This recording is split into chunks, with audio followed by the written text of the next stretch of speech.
Hello, Jim. Oh, Carl was there. Hope he's coming back. How are you, Jim?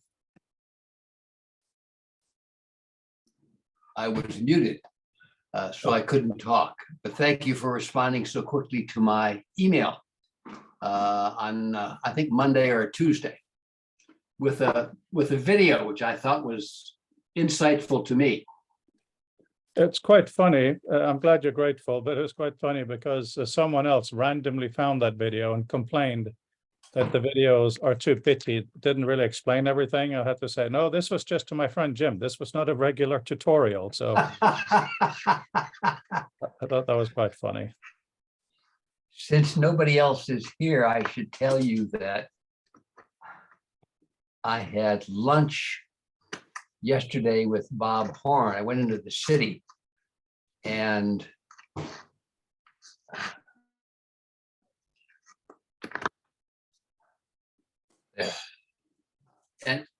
it was his 89th birthday. Oh, okay. So, right. Good to know. And I had given him a copy of the book, The Extended Mind, which is what prompted my quick email from my cell phone yesterday afternoon.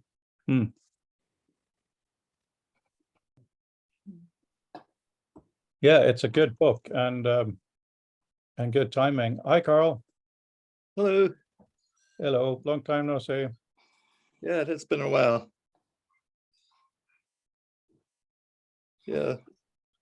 Yeah, I'll be back up in a few minutes and stuff.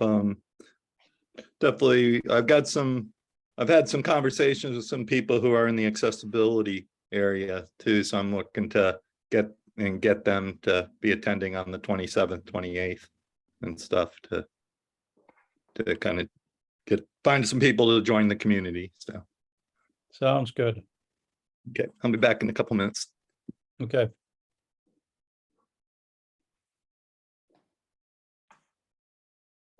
Just tweeting to see who's coming in.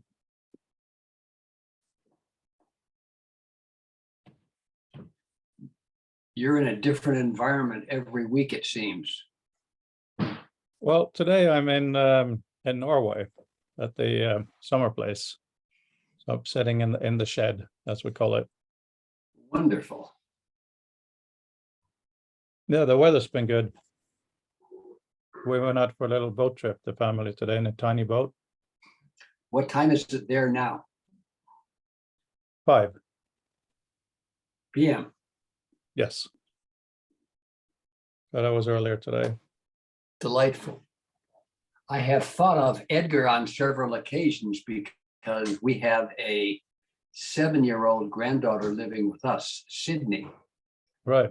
And the question for you relative to Edgar, has he started playing with Legos? I assume he already has long ago.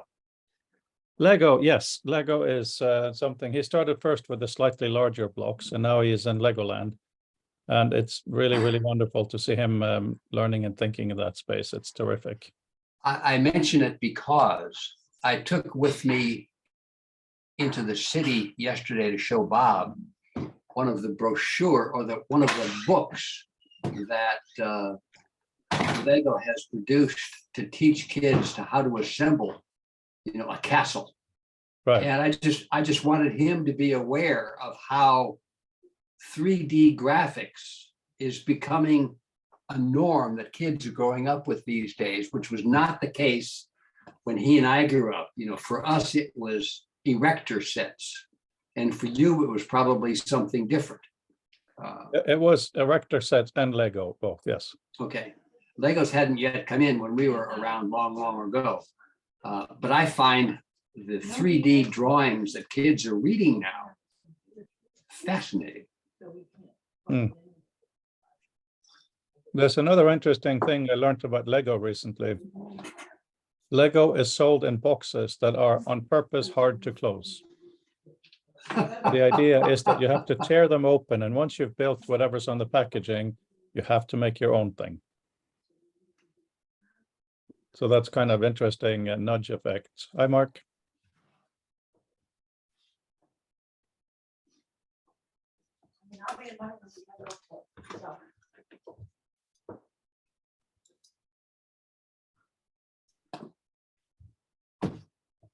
Yeah, so I've seen and learned a few more things about Apple's headset over the last few days, having talked to various people. And it appears from my source, who has an inside source, that developers will be able to buy it in October. So a lot earlier, a bit shocking. And as far as the understanding of the hardware, it's going to be significantly better than Oculus 2 by just huge stretch. So you mean a VR headset? Yeah. Of course, with Apple's now not even M1, but M2 chip, we can Wow. extrapolate from that. So there's a launch event on September 7th for supposedly the new iPhone, but I have a feeling they're going to launch that day. So it's coming up really, really quickly. So the things we're talking about here will very, very soon be eclipsed by actual shippable reality. So it's a bit of a worry, except for one thing. Reading up on Apple's attitudes to VR, it seems they don't want to do a metaverse. It seems they more want to extend what you already have, which I think is an interesting approach. So it's not about taking you into a disco and connecting lots of rooms and making parties. It's more, okay, you have a laptop screen. Oh, now you have a bigger screen, and then you have magic stuff. That's my impression now. Do you guys have a different impression or any other insights? I have no knowledge of what they're doing. I mean, I don't necessarily have any knowledge, but interestingly enough, as I hear you describe that, funnily enough, actually that's a bit closer to sort of what we've been talking about. Because leaving aside the collaborative, the collaborative thing, but if you, in a sense, extending what you want to do, because I mean, part of the thing we've been talking about is there's an awful lot of hoopla and all the, Facebook doing their thing and sort of wanting to own the space we work in and that kind of thing, which is potentially problematic. So it actually might be a good thing. It might seem to be small beer now, but I actually think that's actually quite positive in that it's probably less destructive out of the gate than it might be to some of the things we're looking at, because it's not going to just suddenly demand you'll do things in a certain way. It may not do as much as what some will want, but I don't think it stops it happening. So that makes me actually quietly positive. But I don't know what the be interesting to know. So what you think the extra features are? I mean, does it just mean the focus is better and faster and sharper, or what? My understanding is that, first of all, it's a lighter headset. Yeah. It's probably going to have pass-through, so it's probably AR, because that's what Tim Cook has been talking about. And I have a feeling also a wider field of view and less of the kind of netting effect. You see less of the lines in between. That's really all I have so far. No, that sounds very positive, because that's one of the lessons I've learned. I basically had I fell the other week, and effectively, I think I've given myself whiplash. And I just 5 minutes with a headset this week was enough to put me in a very bad state. Nothing to do with it, nothing to do with the VR, but all to do with trying to wear that extra weight on a damaged neck. So actually, Apple shifting towards that and lighter and doing AR again is good. Because as I reminded myself, I moved temporarily from those who can make use of this tech to those who probably shouldn't just yet, for simple physical reasons. So again, that's all sort of quite good news. So I know it doesn't leave me worried yet. Indeed. How are you, Bob?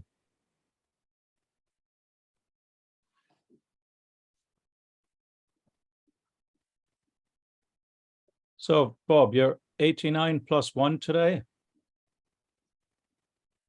That's right. That's right. Yes. Happy 1 day belated birthday. Oh, thank you. I have my video turned off because I'm still eating my breakfast. This is breakfast time here. That's fair enough. Yep, Oh. it's Friday here. Mhm. Bob, I confessed to, this is Jim, confessed to telling Froda that we celebrated your birthday yesterday over lunch. And that I had given you a copy of the book as a gift, the book that he Yes. had recommended and knew of. Uh-huh. Oh, good.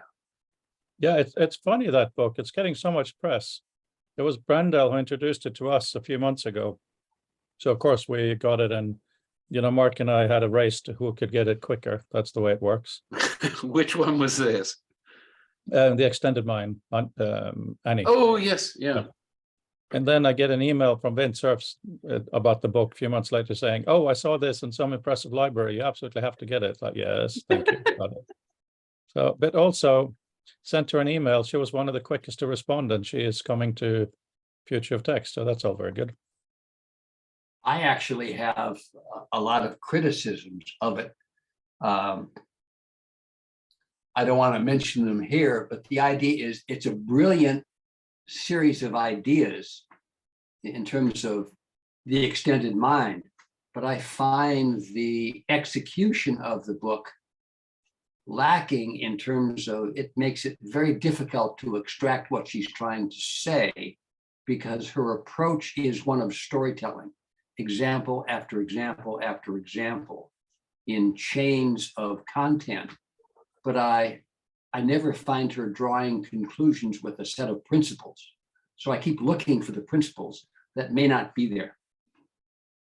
I agree with you to a certain extent. The issue I had with in the beginning of the book, it felt very journalistic / university write a report, where it was, this has been found and this is what happened, and again and again. The whole narrative thing I have an issue with. So I think you and I have similar brains. But I can kind of see why. When it comes to principles, there's a lot of science that hasn't really come to any conclusion yet. But there's a lot of useful insights, and different things for different people. And one of the chapters is all about people need other people. Well, introverts most certainly don't, right? So it would be nice to have a little bit of a caveat there that, some people need people all the time, other people in and out. Yeah, I could add to that actually, because I read it. I mean, not saying I hide, but I mean, as someone with Asperger's, so what most people call mild, but basically I experience the world rather differently to other people. So I read the book thinking, yeah, this is what people around me would do. Makes no sense to me whatsoever. So I'm one of the things that always living in sense outside the fence looking in is I'm very conscious of this idea of we all do this, and I think, well, no, actually we don't, but whisper it quietly because people get terribly upset if you just mention for a moment that there might be an alternative view. But I find it interesting. I wouldn't want to detract from the book, which I found it overall interesting. It didn't particularly speak to me at all, but it was written about and for other people, I think. So I took it for what it is. Yeah, I mean, some of the underlying stuff seems to be more generalizable than other stuff, that's for sure. And, the whole we are different thing is so important. I'm sitting here in our summer house, which is inside an arboretum. So, the beautiful forest. And I can go for a walk if there's a reason, like to go for a walk to a coffee shop or something, that's enough. But to go for a walk, I don't understand. I had this big argument with my mother yesterday. Oh, walking in the woods, it's so relaxing and stimulating. No, it isn't. Yes, it's pretty. I can take a picture, but for me to just literally be walking from one tree to another doesn't make sense. So it really shows how we're influenced in different ways. That's a very overhyped meme in that it clearly works for some people because basically what it says is they can't concentrate if they're in a place, and that's fine. I'm probably the same. I go for a walk, and well, I enjoy the walk. Because if I spent time thinking about some problem, then I wouldn't enjoy the walk at all. And what would be the point? But again, it just merely shows that. I mean, there is this problem, and to which we're all prone overgeneralizing our observations. Yeah. And that's where certainly some of the sort of what you might call popular science writing sort of goes astray, because to make the narrative accessible, it sort of tries to pull you in. But you know, as I've expressed already, I unashamedly read from an external perspective, and I've done it for long enough now that I don't. I'm not grossly offended if I can't necessarily take what I know the writer is trying to pass across. Indeed. It would be very helpful to have really good review of the book, or simply a list of the key insights that I could just scan and decide whether I've thought of those 20 years ago. Yeah, that's a good point, Bob. But also there is the issue of it basically says that a lot of human thought isn't just in the brain. We need to consider our environment. We need to consider other people, all these different elements. And as a general principle, that makes complete sense. But obviously, there are different kinds of thinking for different situations, like the way we are together now. At this point, I don't mind not seeing you. There's a reason. You know, this book would kind of highlight that if you're not high fidelity in front of me, it's useless. It's absolutely rubbish. One of my best friends lives in Australia. We can do video. We hardly ever do, because we can potter around the house and listen to each other intently without having to sit and pretend we're in the same living room. So being able to draw different scenarios is so important, because also with good old-fashioned knowledge work, at some point, we want to be together. At other points, we need to, as you say in California, hunker down and get cranking. And that's a completely different thing, right? And, you know, how do we toggle between them? That's one of the options, I think, in virtual reality things, you'll be able to toggle between. I really think one of the best things of this super high resolution, high definition monitor will be used is to shut everything out, except for your keyboard and your screen. You know, and then you can go to the super big world. A fascinating physiological side of this, of course, is the way we evolved, the way that our brain deals with light. Of course, we have a circadian rhythm, but also blue light or whitish light makes us alert to look around and be, you know, out here and have this kind of mentality. And then when we have warmer, more orange lights, it's more introspective, more looking forward, more creative. You know, these are real differences in how we are. You know, like we joke, we can solve all the world's problems after dinner and a coffee kind of a thing. It's because we're in a different environment, and that counts. Yes, Mark, sorry, I was waffling on and you have a hand. No. Yeah. No, Yes, he was waffling on. Well, You don't have to be so polite, Bob. we have It's okay. we can have be a candid. debate. Hey, don't interrupt our debate. Mark and me. It's an interesting observation was this thing of going. One of the things I've been pondering a lot is this, and really it follows on from this thing about, you know, how the models fit across the piece, is going into this collaborative space. Funnily enough, the further we go into it, the more opinionated the space becomes. If that's not too hard an edged thing, in terms of some commonalities of perspective and things. One of the joys of spoken intercourse is that the good and bad is you can have your own perception on what's being discussed. The downside being it's not necessarily shared, and also it means it works best if you are probably first language speakers of the same language, because you hit barriers, unintentional barriers of articulacy and things like that you know you forget might exist for some of those that are present. So it's not ideal. And so this is why actually, you know, some of the ideas that, you know, Bob's been working on for a long time, where you're trying to basically push this, you're trying to emerge the structure, because I think one of the things we're rushing into And there's a lesson there for us in, you know, the wonderful success of social media and how we're all happy as a result of it, is that, yes, we get a dopamine hit from being with other people, or generally people do, apart from those who really want to sit apart. But that doesn't necessarily make everything better. So, you know, one of the challenges of sort of doing this, and I think of the interaction of the VR, is so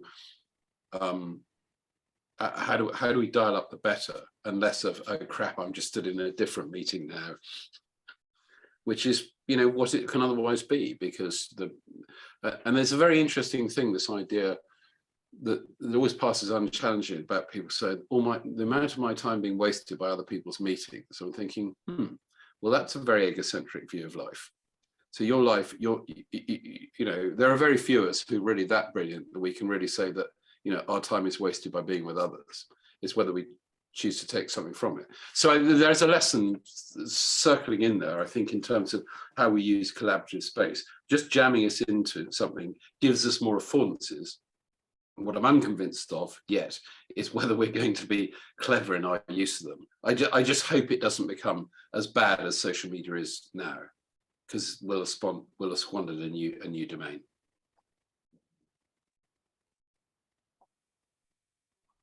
Yeah, I mean, one thing that I think is very, very important and has to be highlighted more is, well, I mean, in my own world, I'm sitting here in Norway, it's all beautiful, I have my friends here, whatever. When I talk about what I'm doing with you guys, the longest response is a long right? There isn't even follow-up, and it's so bizarre because, and I think it is a bit important because the whole neurodivergent term is a little bit lazy because it covers obviously so much, and most people are different in some ways. But like football and competitive sports, I don't understand how anyone can get excited over the placement of a leather ball and having some chaps in shorts running after it.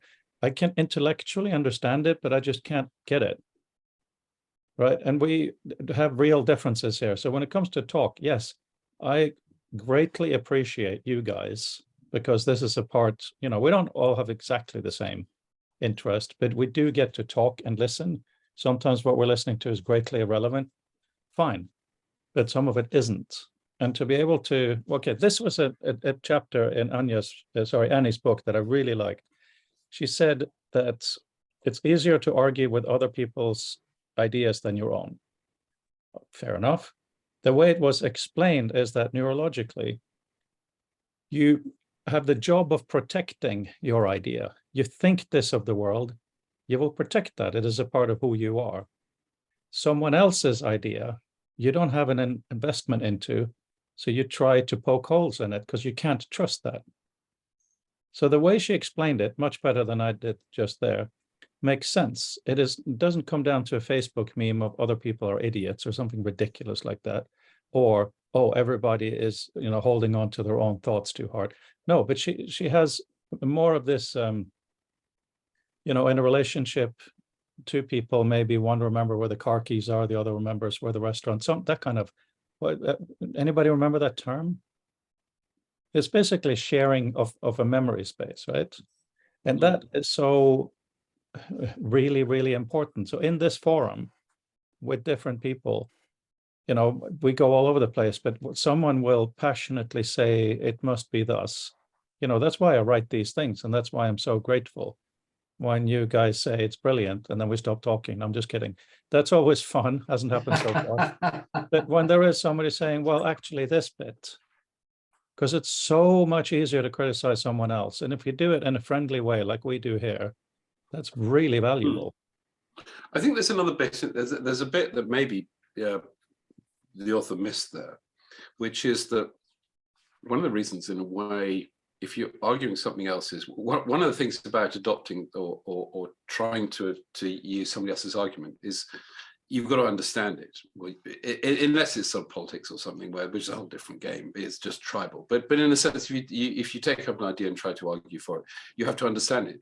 One of the problems for all of us is we're remarkably bad at understanding our own ideas. By which I'm saying is that well, perhaps understanding is the wrong word, but what we forget is the assumptions it's built upon that we're making in the other person's understanding. And I'd actually spent a lot, the previous couple of hours gently trying, without upsetting somebody, say, look, I understand what you're trying to do, but you haven't explained it. I'm trying to document it for you, for people who don't have your understanding. If you won't explain what you're trying to do, how do you expect these people to pay for this tool that you're building? It's as simple as that. And there's no error, there's no judgment in it. It's quite simple, in a sense that not judgment, but the question is, are you being conceited? Do you merely want satisfaction for yourself, or are you trying to enlighten others? Because if you're trying to enlighten others, you have to adopt a much more expansive view. And there's no moral judgment in that. It's just something that most of us, I think, by general nature, just don't do very well.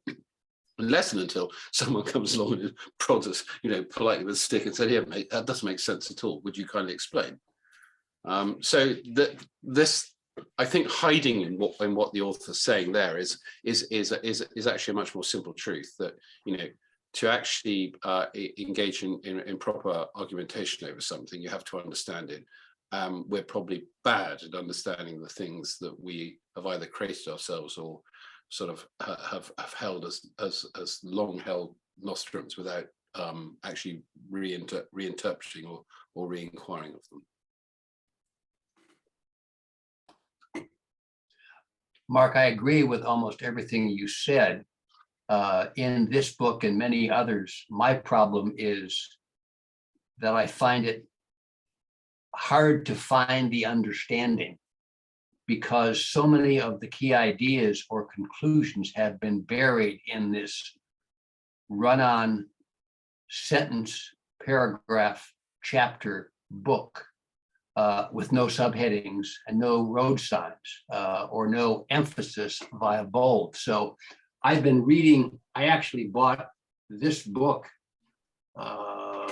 9 months ago and dove into it because I was excited about the concept, but I stopped reading it, in December 21, because I was having difficulty finding the kind of kernels that I'm sure are there, but are hard to find.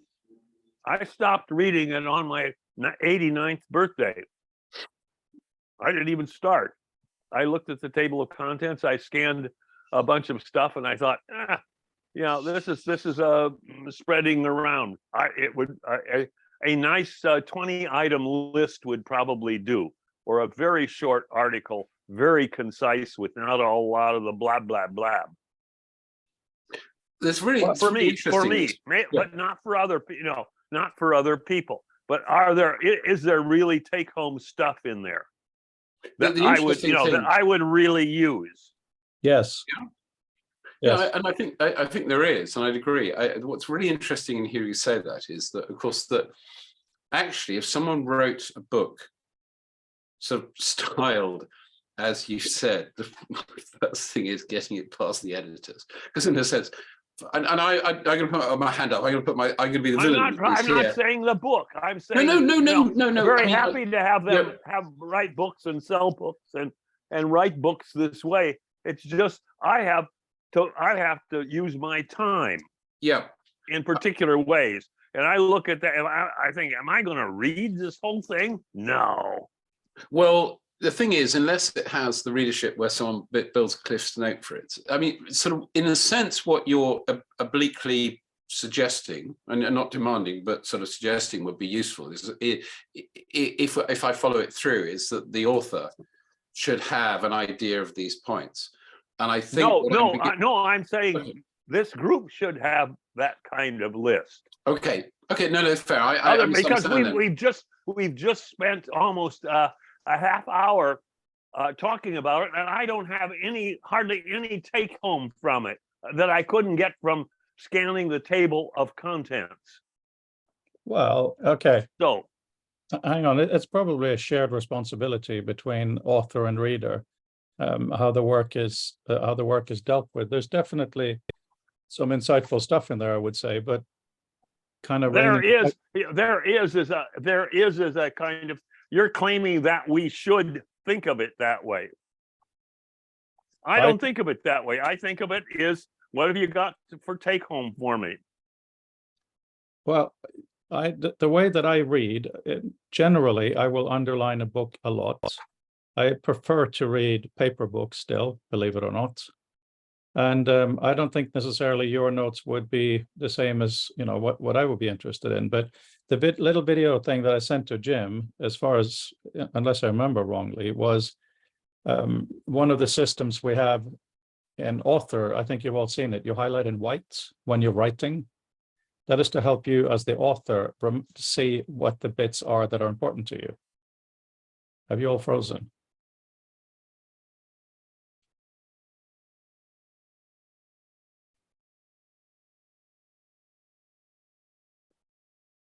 To know all these things. Yeah, you're back. we guessed you'd come back, but it's suggesting that increasingly with these extra affordances we have, that will be a useful thing to do, and that's challenging in a sense because for a lot of people that's not how they think the narrative goes. So popular science, which is probably in the category in which the book in question was written, is, I think, still very much seen as a narrative, so closer to a novel than. I'm not getting rid of it. Everybody assumes I'm trying to get rid of it. No, No. I'm just trying to, I yes, agree. it's fine. Sorry, It's what good. It's good for popular science. Now let's leave that alone. Yeah, no, And sorry, get business. Bob, Get all right, busy let on me try something and else. restate, because I'm obviously not making my point clearly, because I agree with that. I wasn't trying to do what you're saying, which is that actually make it, when we do these things, if it would help if in pertinent areas we had teaching and structuring to help us to pick these things out, rather than them having to be mined out at the back end. Going back to what Jim said, okay, there's some conclusions at the end, but are they particularly well bound to the narrative? Well, I'd have to go back and check, actually. I can't remember, been through so many books recently. But for somebody to do the extraction you're talking about, it's fine, but I actually think it would be helpful. And I'm not trying to suggest people should change things absolutely, but it would sort of be useful if we encouraged a view where people had a thing of saying, well, the proposition I'm making here is this, because then it will be out there in the open, and you could have it, even if it's not expressed, or you could put it in a separate document. In other words, you could pre-populate this, because I think that gets to the heart of what you're after. And you strip away the time elements, and I get that, but the point is saying, no, I want to engage with this. I'm open-minded to what you're saying, but I just don't want to devote the time to reading the whole narrative. And I get that too, because I tend to get bored reading these things because I'm thinking the whole way through. And your point is, and you keep waiting, and you keep waiting, and you keep waiting, and there isn't a payoff. I'm missing. Has anybody followed up with David LeBeau? He was trying to do something, what he was called with his software, of pulling the snippets out of volume 1 of The Future of Text.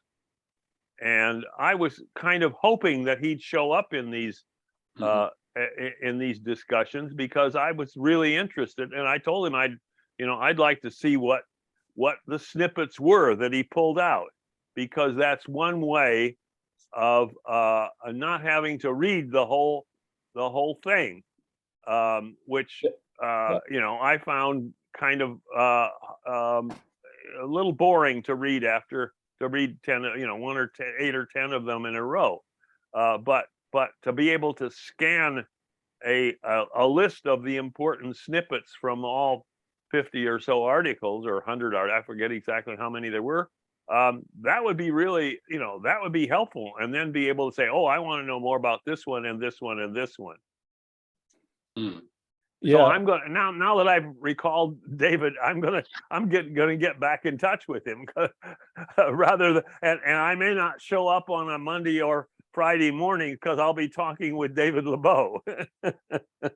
Yeah, I hear from him every once in a while on this issue, and it is an intriguing issue. I mean, there are many ways to to deal with this on the reader side, the author side, and the shared annotation side, of course. Shared annotations would help, but this is what I was trying to say when I got frozen out of the conversation by the internet itself. So one way we can deal with it is with metadata, of course. Mark Anderson and Chris Gutteridge at Southampton, one of the things we talked about early on in our PhD life was writing a document for different levels of readers. That relates to the white highlighting that I mentioned. The point of the white highlighting currently is just to help you as the author highlight the important bits in each section to make sure you can see the flow of your own document, because when you fold it into an outline, that stuff is still there. However, it was Vint who said, that's an interesting idea, but once you export, I would like to have the ability to bring that back.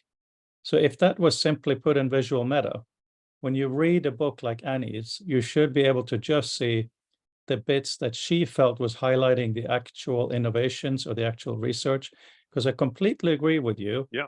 There is a lot of story, a lot of filler. And similarly, reading in newspaper articles, it always starts with John was walking down the street. There has to be one person, there has to be, so just to have a way to get rid of the first paragraph in each section may even help. You know what I mean? It's definitely an issue, no question about it. Well, and you've gone, I think we all agree that you've gone with author a good distance for that, and applaud that, and we all understand it, and so the question is, for me, it's still it's time management. If you're 89, it's time management. 89 and a day. And Yes. so that's and that has been, however, been my message for the last 50 years. That is, you're wasting my time. Most of you are wasting my time. I want the nuggets. I don't want all the flutter. Yeah, but the thing is, Bob, and now we're talking about a bit of neurodivergence. So a lot of your friends, I'm sure, certainly a lot of my friends, when they tell me something, they can't say, I met Bob today. He said he's going to Palo Alto. We should join him. No. They will say, yeah, I was driving down I-80, whatever. Oh, it was raining. You wouldn't believe how much raining it was. And then, can you believe it? Bob was there. So blah, blah, blah, all that stuff. But the stuff that is... I recognize that. Come on, that's small talk, and I recognize it. It has a use. I use it, but we get on from that. Yeah, but Okay. what I'm trying to say is, in Annie's book, there is a section of how, when you teach children, if you talk about Marie Curie in that kind of a sense, the retention of factual information is much higher, according to studies. Similarly, what they do, and this is where I think you and I are on the same page, and they are different. Similarly, they say that not including kind of the human, quote unquote, part of the story isn't stripping it down to the facts. It is removing the vital human aspect. For me, I get actually stressed when I listen to a story that way. It's like, especially with my mother, whom I love and adore. She's a very intelligent woman, but she is very much on the, I have to tell you the whole context before I tell you that your house is on fire, to make a joke out of it, right? So there are very different mental states for this neurodivergence or whatever. And I think in our community, because we're lucky enough to have people of different models, to talk about it, think about it, and see how we can accommodate everybody. Because no one, Bob, several times you've said, you're not trying to remove the book as it is for other readers, but it just doesn't suit you. I think that's a super important point. Mm. Yeah, and also, thanks, by the way, Mark, I would really, really like for there to be a process where someone can go through the book, Annie's book as an example, because it's well structured for this, and make a mural out of it. And then, but not just in everybody do their own annotations, because I just don't trust everybody.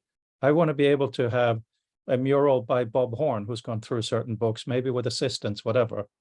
but there is a way to do it, because one of the key benefits I see of a virtual reality or augmented reality is your goddamn murals. They're amazing.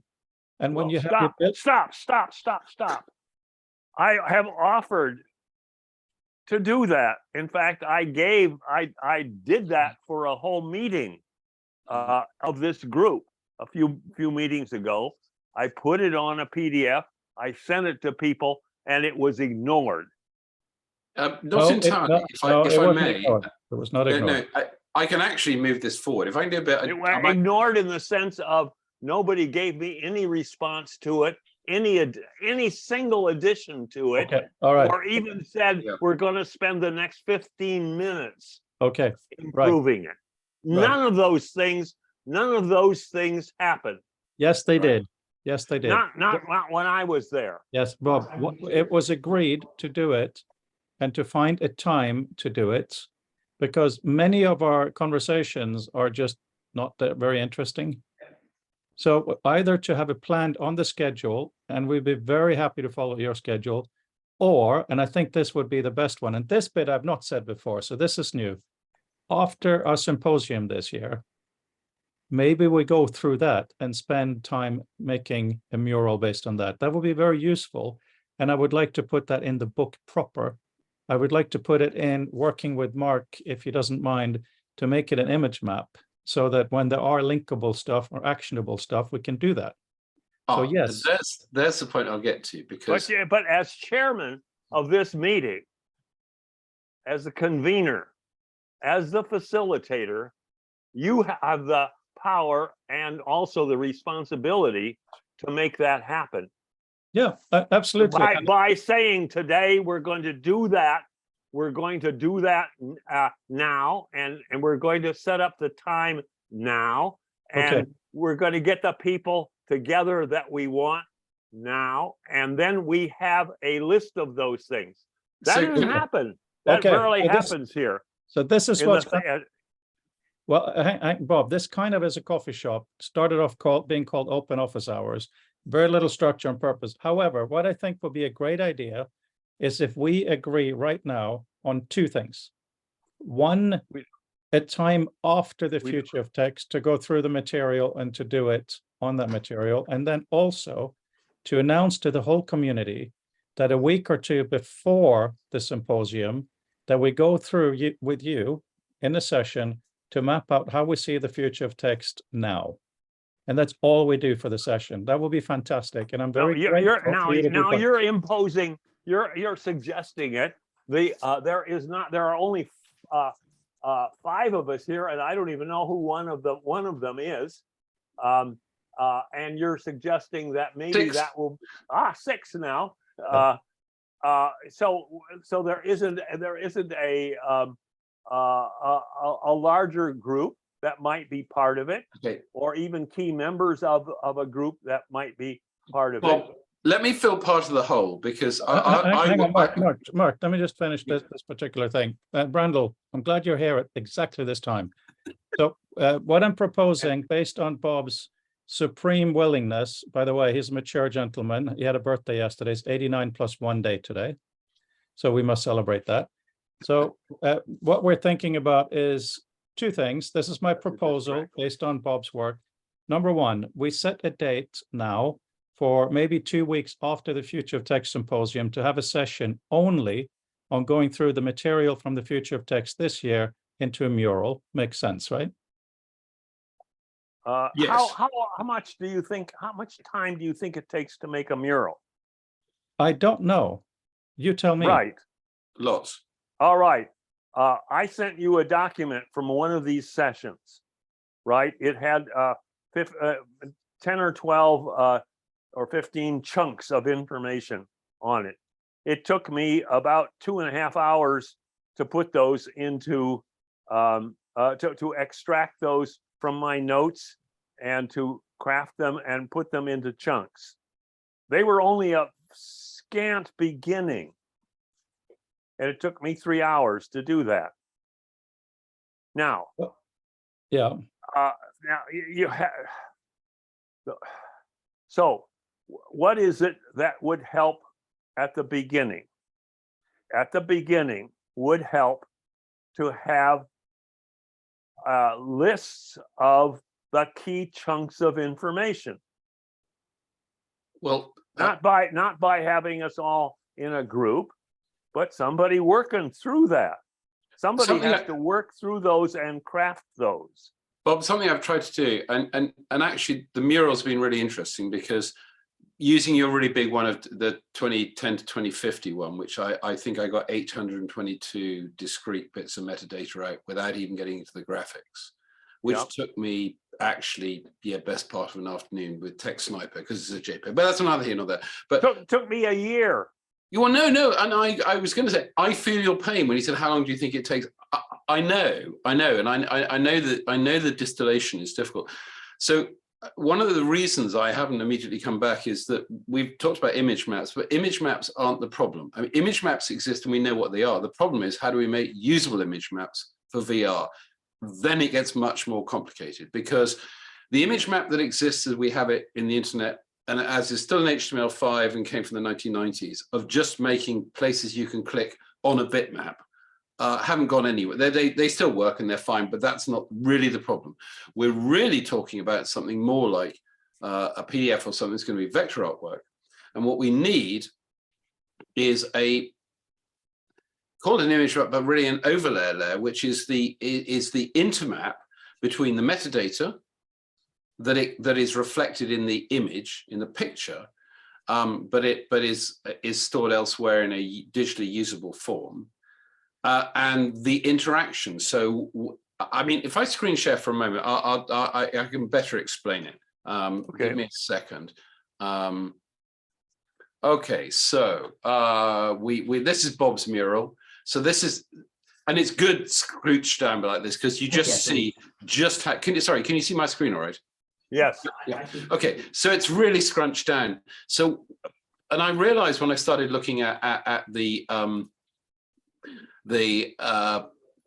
image map that this wasn't the problem, because for the person, even if you started today making this thing, there are all sorts of things that when it comes to, when I just click somewhere in this image, this visualization in VR, what do I get? So for instance, here we've got the human mind tells me all these things with black arrows are the same, but they're actually different sizes. So if I'm an AI, I probably would get confused by that because I might think they're different things.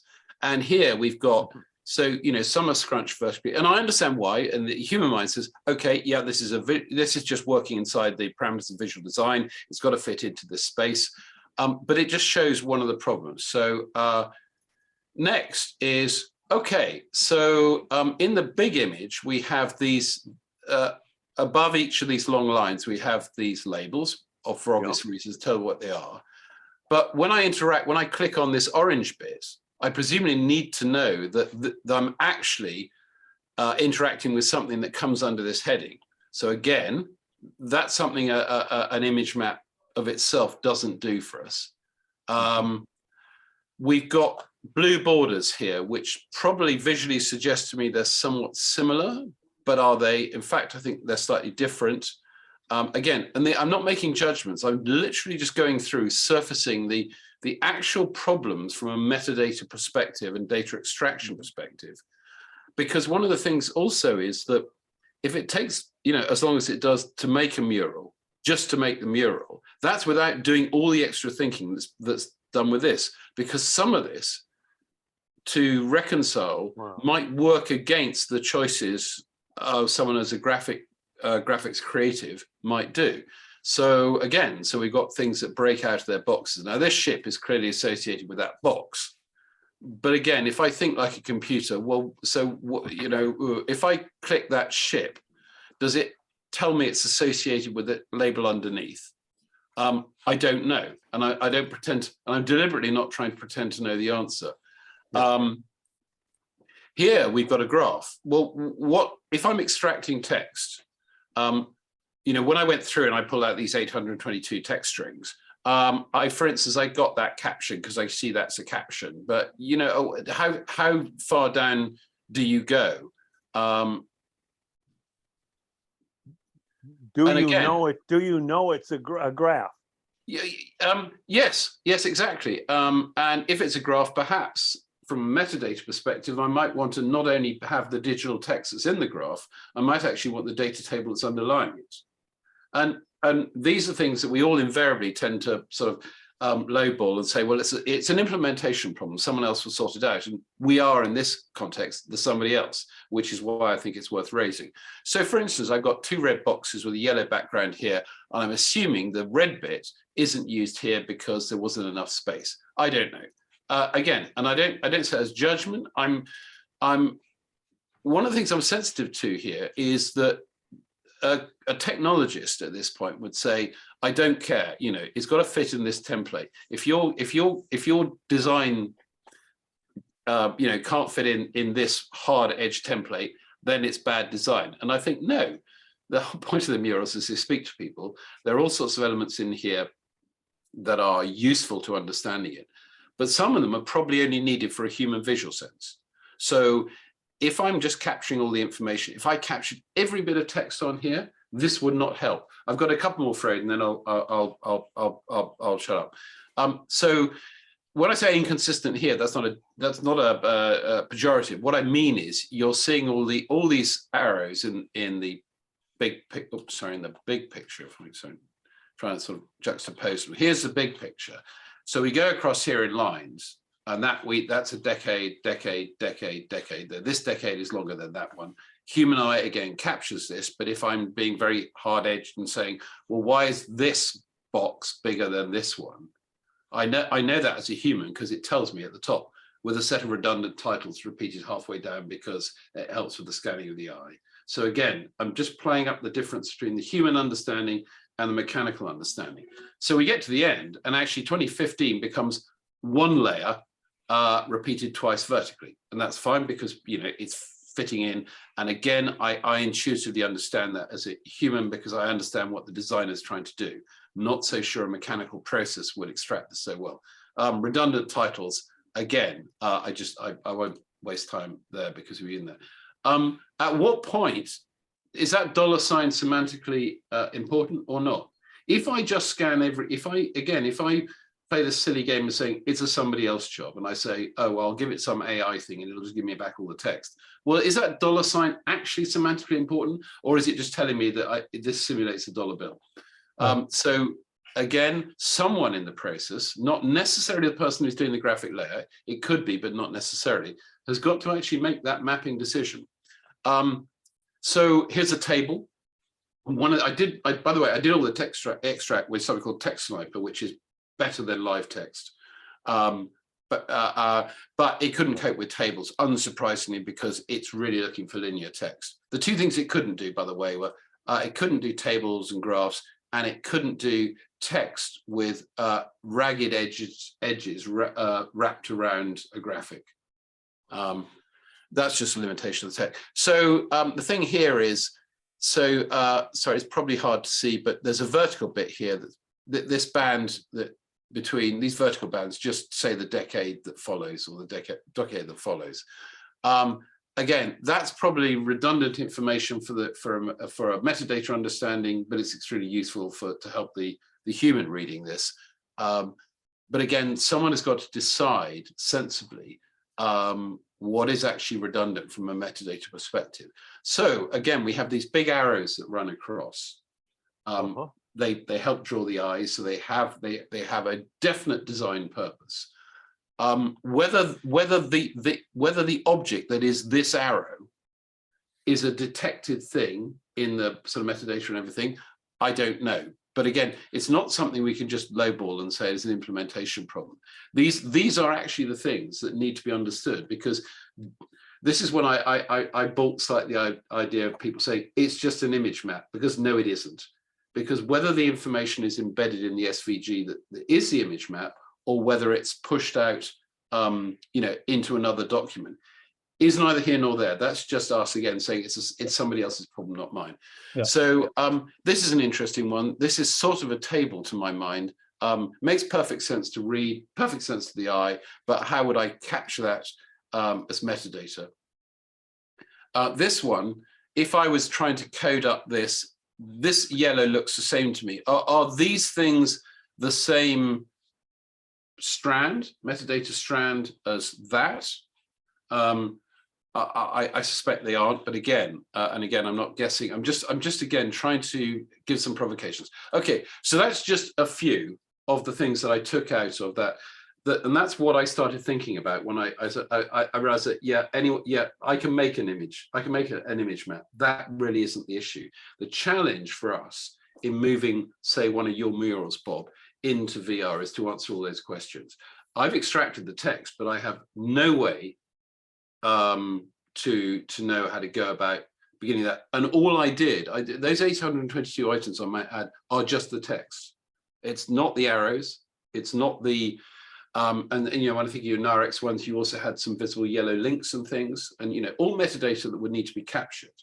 And the question becomes in the round, who does that? Where in the process? Okay. Yeah. Before one we, thing- no, wait, can you leave it on screen, Mark? Can you? Oh, leave sorry. it, Apologies. Yeah, we'll do. Yep. and leave it big. Bob, I'm sure, has a lot of comments on this. I just wanted to highlight how important this is. Can you just zoom in on any section? Yeah, that's fine. That's enough, right? So obviously, Bob is a thinking artist, which is why these things work so well. But also what you're talking about makes sense. Now, I'm sure we would all agree that if we could give Bob a piece of software that is a bit like Illustrator, but when he adds an element, he can then add this metadata to it, to whatever extent he was. He should still have the flexibility of doing whatever layout he wants, change it visually however he wants. But yes, if you go, can you go to the one where the issue was, this is below this, is it a subsection? I think it was. Yeah, I've got it. Yeah, like here. Yeah, like here. Under, can you scroll up a bit, just a touch? So we see the year. Oh, sorry. A little bit, yeah, right. Like here, this is a really good example.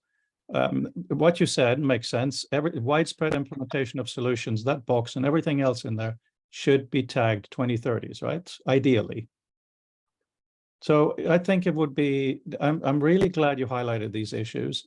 And I think it would be really fantastic to hear from Bob now, what kind of a system he would like to work in so that he could add that, because then obviously we can also have different views of the same underlying stuff. Over to you, Bob. Well, it warmed my heart to see all of that, first of all, and the work that you've done. And part of some of the questions that you had, I'm thinking, oh, that was a compromise. That was, I had only a certain amount of space in the middle of in the 2030s, and I had to stay, I had all of these things. What do I do? And I made a judgment and put them in. Other interesting things were, that I wouldn't have thought about at all. I mean, the kind of issues that you were raising, which I perfectly understand that, and you were very clear about what the problems from the standpoint of understanding it as an algorithm, and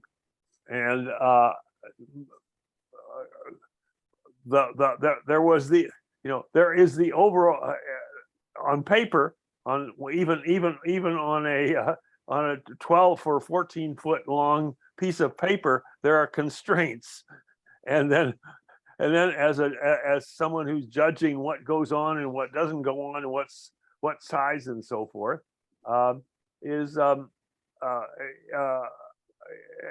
has to make those. And so some of the black arrows are smaller because that's because I have a stronger view. As we're looking right now at the one at the top left, social value in business. I needed to have I believed a general title for each of these decades, and so I made up a title for each of these decades. It took a long time. It's not something you do in the middle. Wait a minute! Don't move. Oh, sorry. Go back. Yeah. and I was going to say that therefore, also I had to put it in place. I had to put the black arrow, the big issues or big risks issue in, and I could squeeze it down and made the judgment that human eye would use the huge blackness of the arrows as the guiding principle of similarity. It's another big risk, is what whenever you see a big black arrow pointing in the leftward. So I made that judgment. I think it holds. I could explain a number of, I won't go on because I don't have a whole lot of extra time right now. I have to leave it in 7 minutes. As I think all of that rationale totally makes sense. It's and I don't think that it's a matter of justifying it, because I think the aesthetic impact is the reasonable result. It's just the disparity between what is the right aesthetic choice and what makes something possible. Well, I mean, that said, there would be ways of being able to kind of write a representation to kind of pull through these things by saying, like, given the epicenter of a given piece of linear text, it's very likely that something that is sort of underneath the black bar that says 2030s, that you have that thing that it pertains to that, and you can start to build increasing resolution of those things and build exceptions as you come to them. I mean, that's the way you write scraping, is by trying to determine it. So the way that these grade, and also being able to say overlay, say either the same texture or a texture with a 5-pixel median filter on it to be able to determine what the background color is underneath any given text block, to be able to see that, for example, this yellow one has yellow behind it, whereas these other ones have what is actually a gradient, but given that sort of pixel range, is indicative that it's one of those pieces versus a big risk, which is always on black. So we can do that.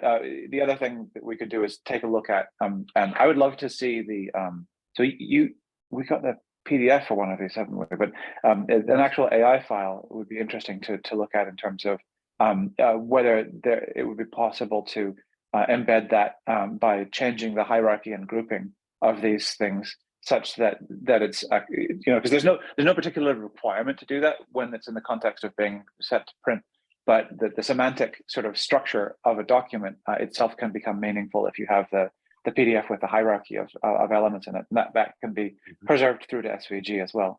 So that if you wanted to, for example, have it so that everything that's in the 2030s is literally in a group that is the 2030s, and everything that's in one of these rows within it has that grouping as well, then it would be possible to come up with some kind of schema, both a technical schema as well as a visual schema, and they don't actually have to completely agree with each other, so that you can have an object that is out of a bounding box as long as it stays within the hierarchy grouping and things like that. So that's something that I've done in the past.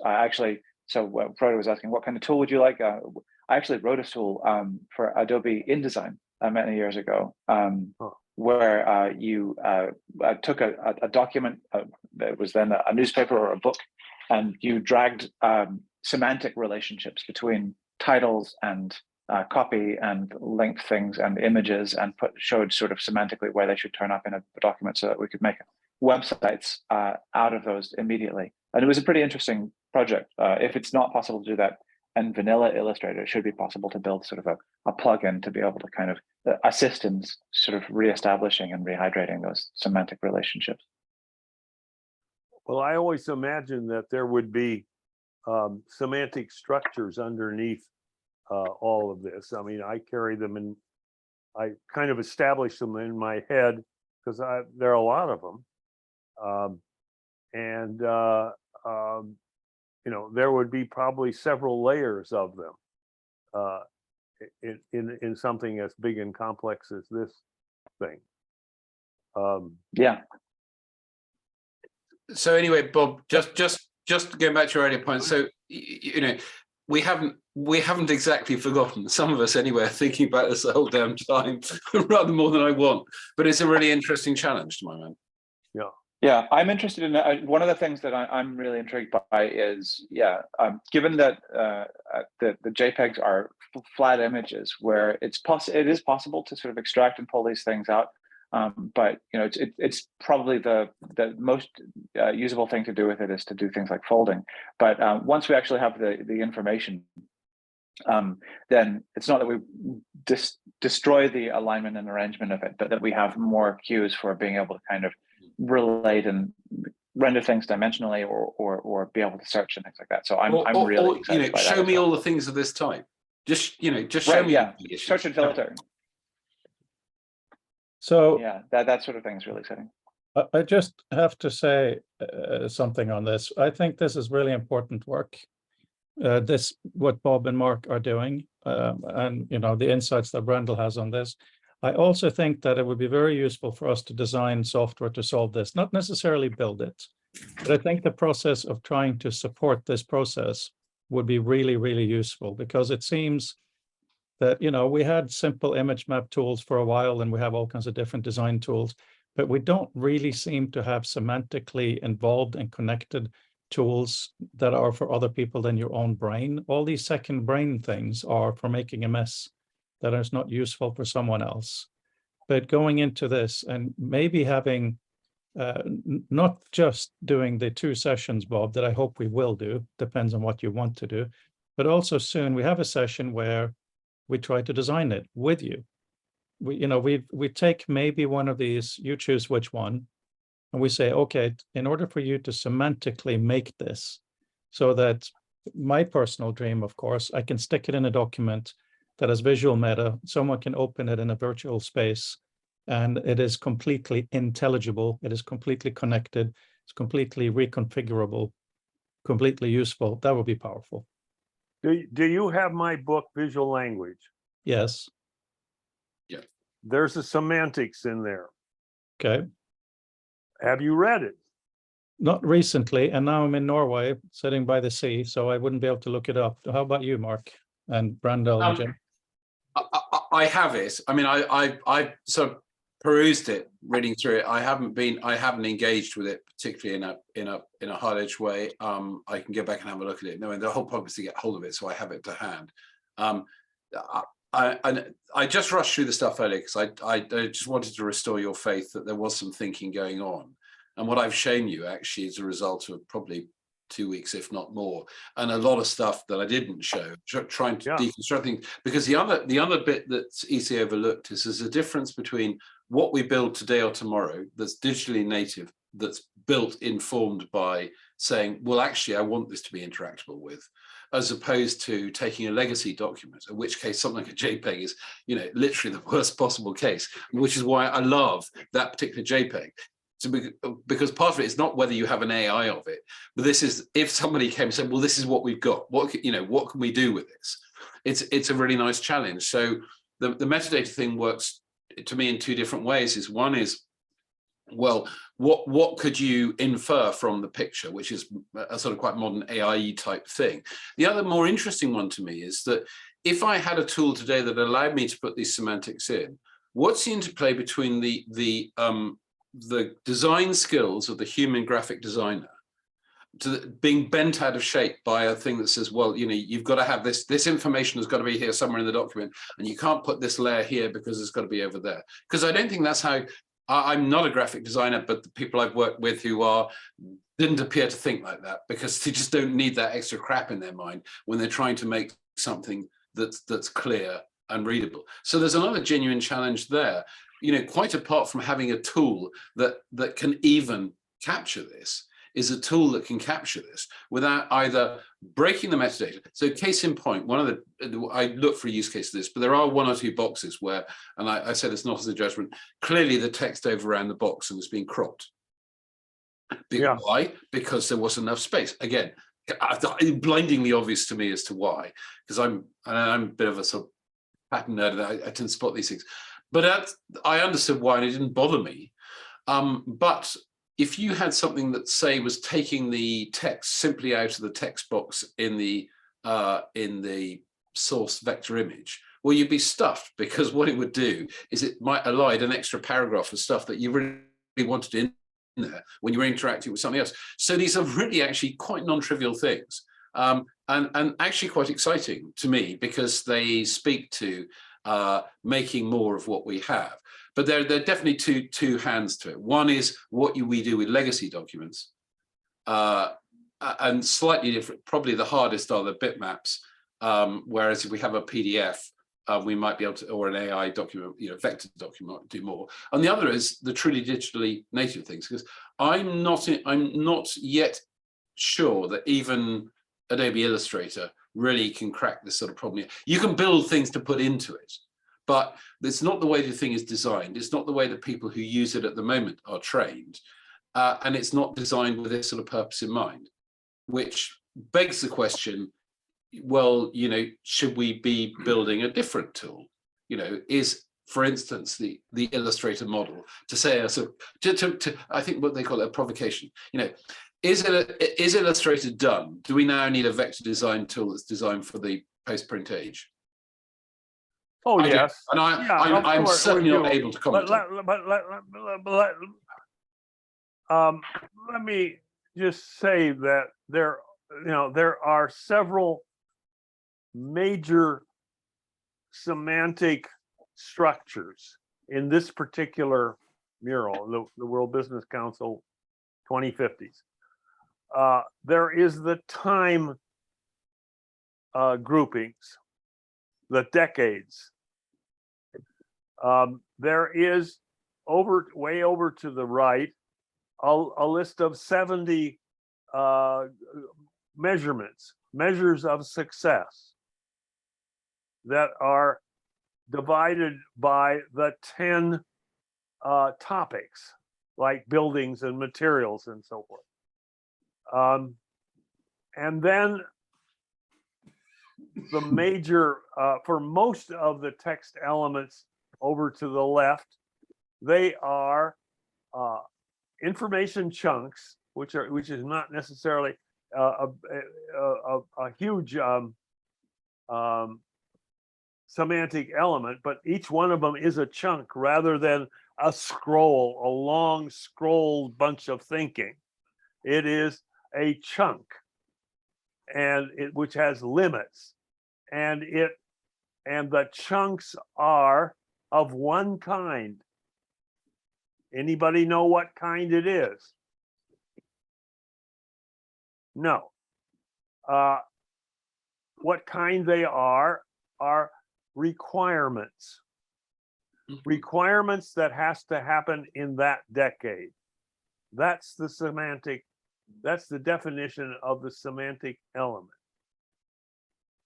And then there are subtleties within those, but I'm not going to, but if you're looking at the top left of what Mark has put up, well, stop. Sorry. Stop. I'm using the screen. If the top, and the roughly top left, where it says tough energy efficiency regulations begin. The chunk, the major chunk there of requirements is required to be on track for Sustainable 2050. Now, and then a list of those things. It's a list of required elements. That's all it is. That's the semantic, back structure behind that. If you look down below, there are, and by the way, then as I added subtleties to it, the yellow boxes with the red lines around them are what we called the 40 most important elements, which were more, that such that on the next line under mobility, the semantic element there. By the way, the reason the red thing is not in the box next to it is an error. That's just an error. thank you for finding it.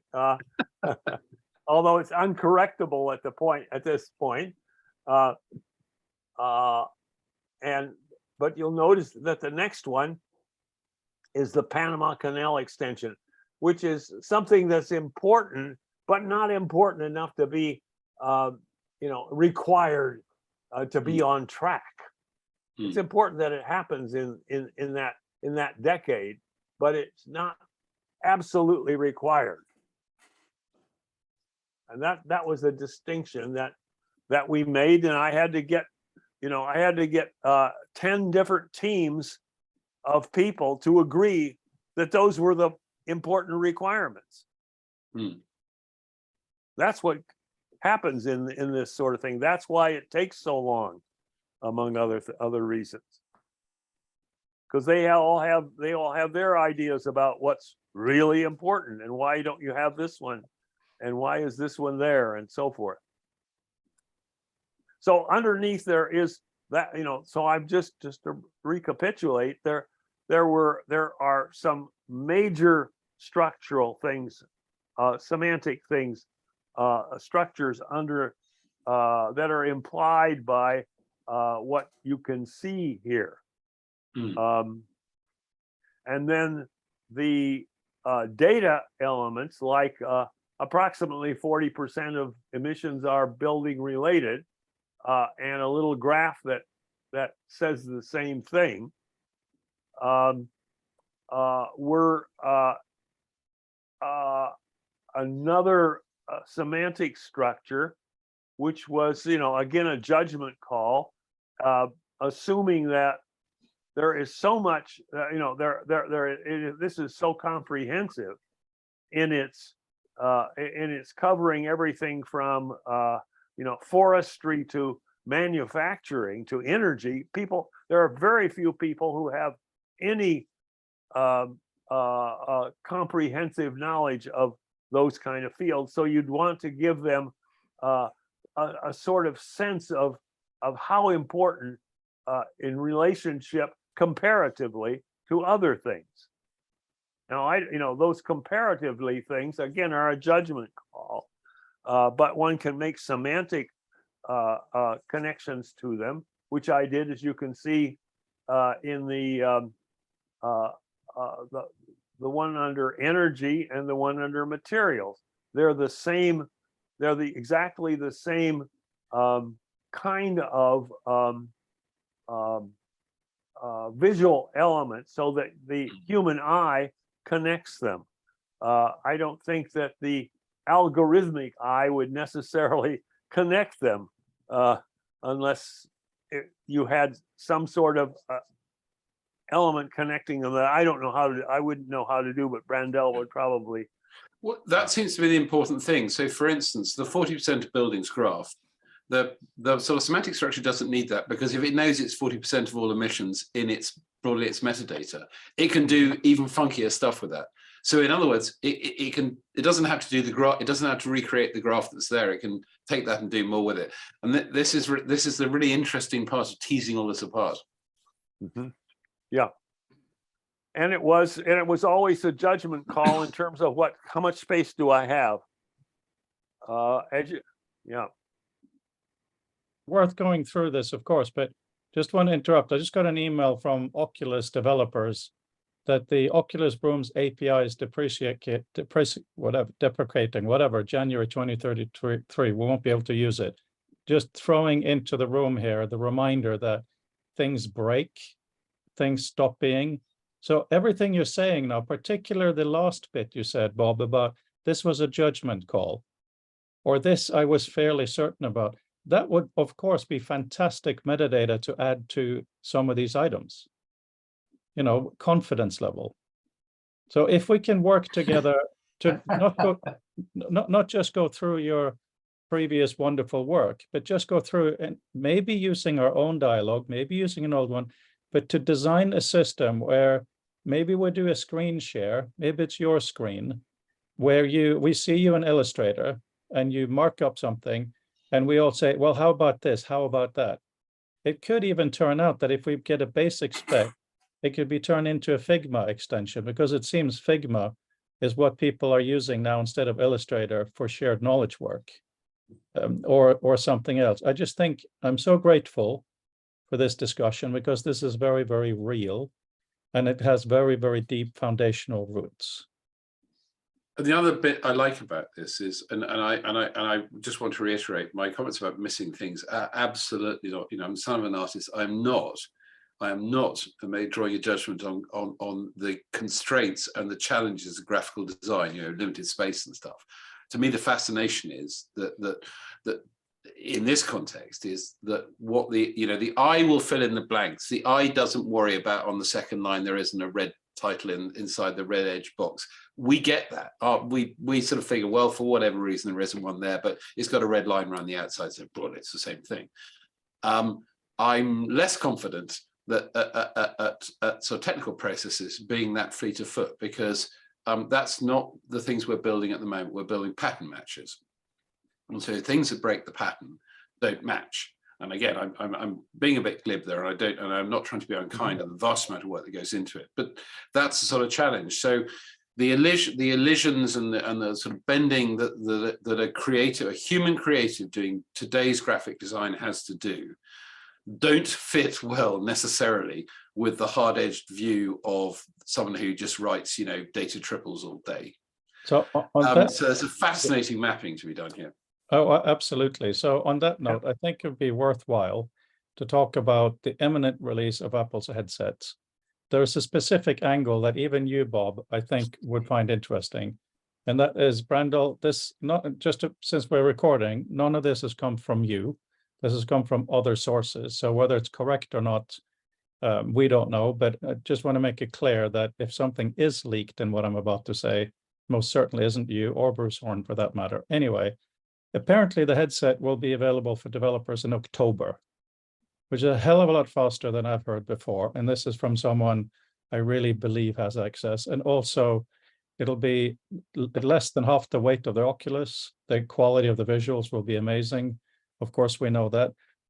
That's a little bit of what I wanted to highlight today. But the second half, when I got this news, because I've had some meetings with some people, I started freaking out a little bit, thinking, you know, we are behind the curve. We need to be the thinkers ahead of this and all of that stuff. And then while writing, because I've been writing back and forth with Vint Cerf, and despite our early discussion here about having wonderful conversations, in this area, I think he just didn't get it, which is annoying, right?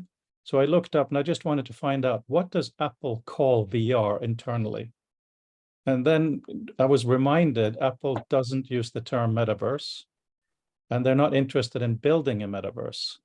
And that's where it becomes more interesting from our perspective, because it doesn't seem from and now I'm talking about publicly available information. It was just the earlier that may or may not be correct. I don't know. I think they're going to announce it on the 7th of September, whatever. But this open stuff is, they're probably going to be building things out. And we talked about this, some of us in the beginning of the call, but everyone weren't here. So you kind of have an environment and you add to it, as you're not suddenly in a big room and you're away.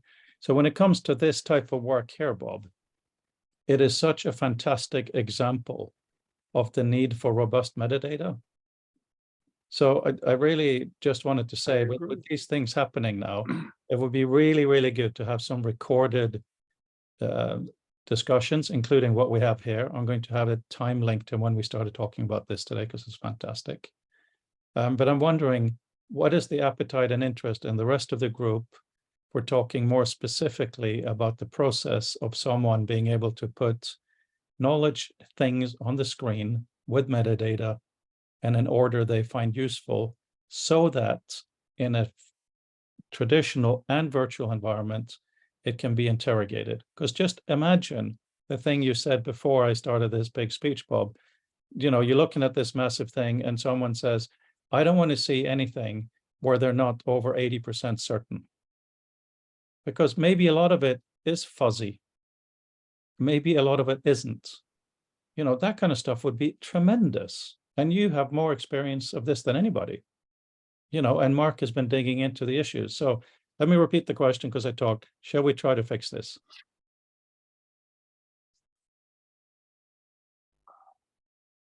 Everybody scream at once. Well, yeah, that's a funny kind of question. Um, uh,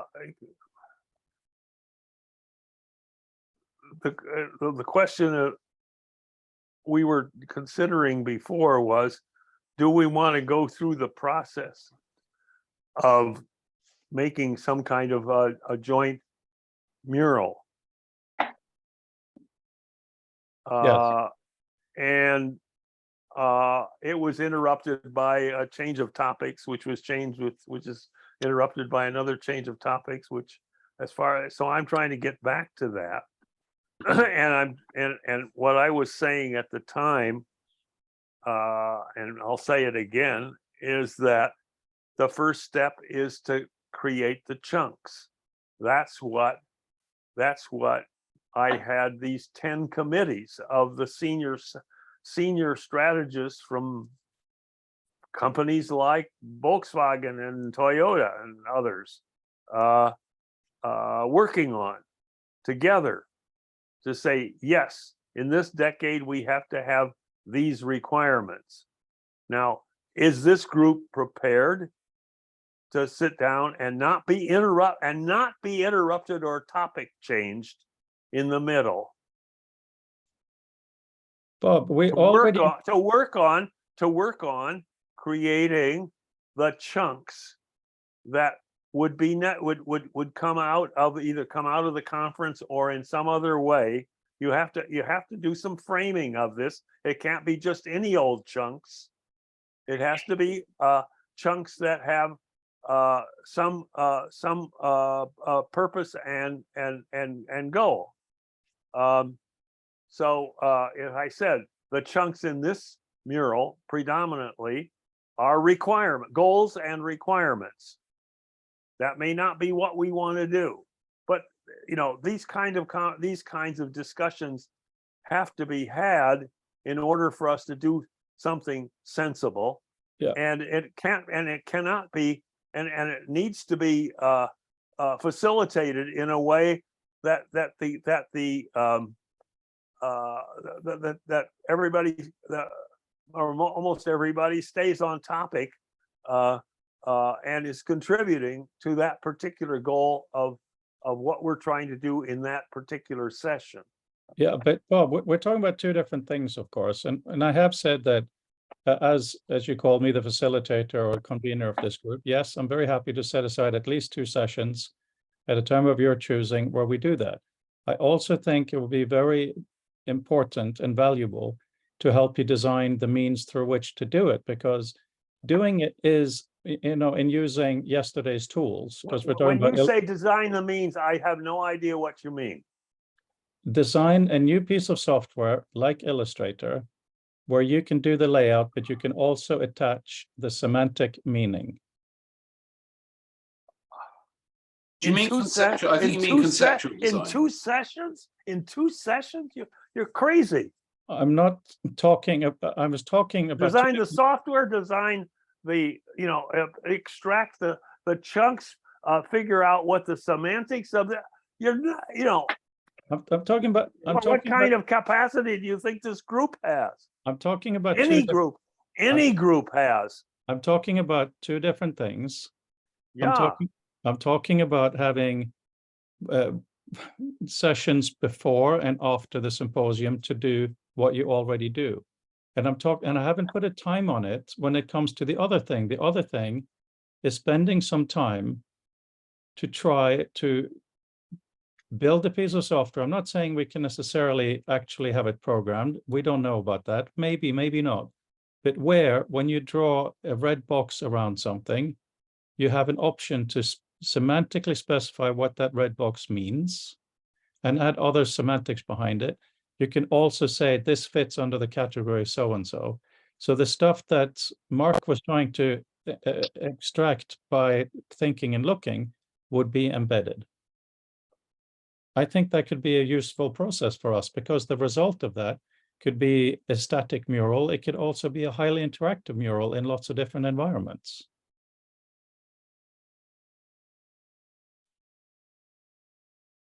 Well, it's a nice idea, but it doesn't have any any practicality as far as I'm concerned right now.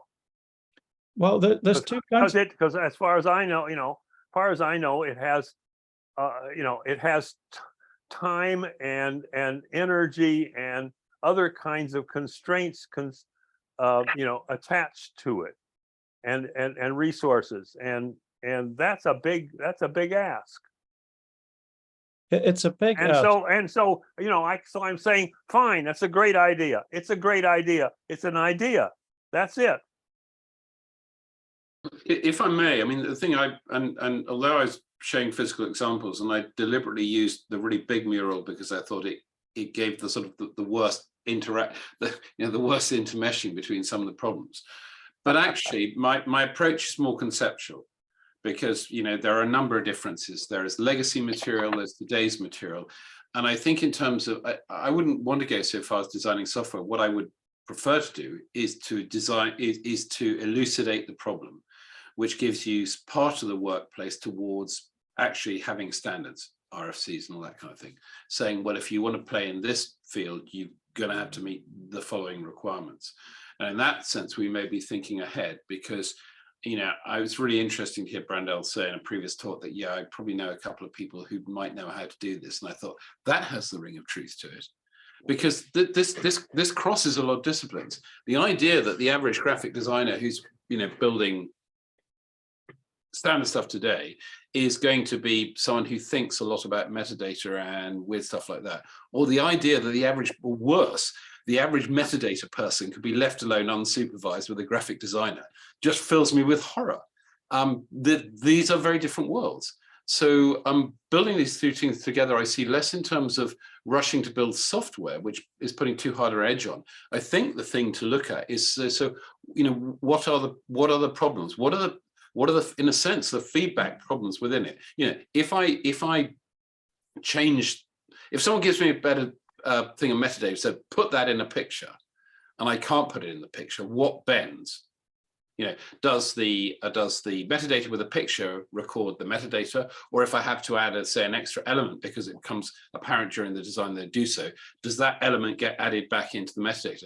These are valid questions, and we don't actually need to be working in a software level to do that. These are perfectly clear, hard edge, to my mind, conceptual problems, where by getting too close to the technical implementation, we cut ourselves off from flexibility of opportunity. Because part of the thing is, as we keep reminding ourselves, there's this new sunny upland of VR where we're trying not to build, what we had yesterday just in a new place. So that's why I'd like to keep things as fluid as possible, because where I see it happening is there'll be some legacy materials where, for the best of our intent, we're never going to be able to get all we want out of them.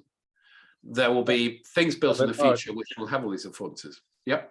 I do think designing software, even philosophically, is very useful because it makes it kind of real.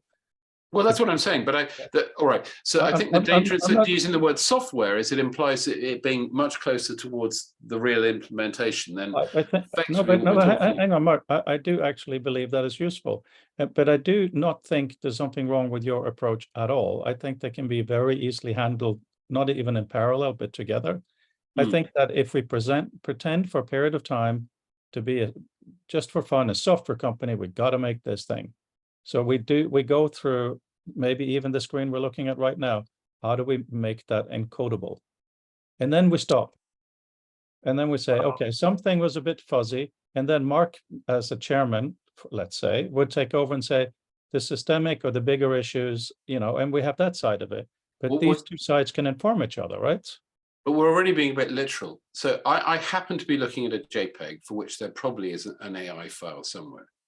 But I was just deliberately using that because it wasn't giving me any false lift. And I was just trying to understand the nature of the really bad clutching between the print, for want of a better word, visual design, and the metadata, because in a virtual environment, what we want to interact with is the metadata shorn of the constraint of the original visual.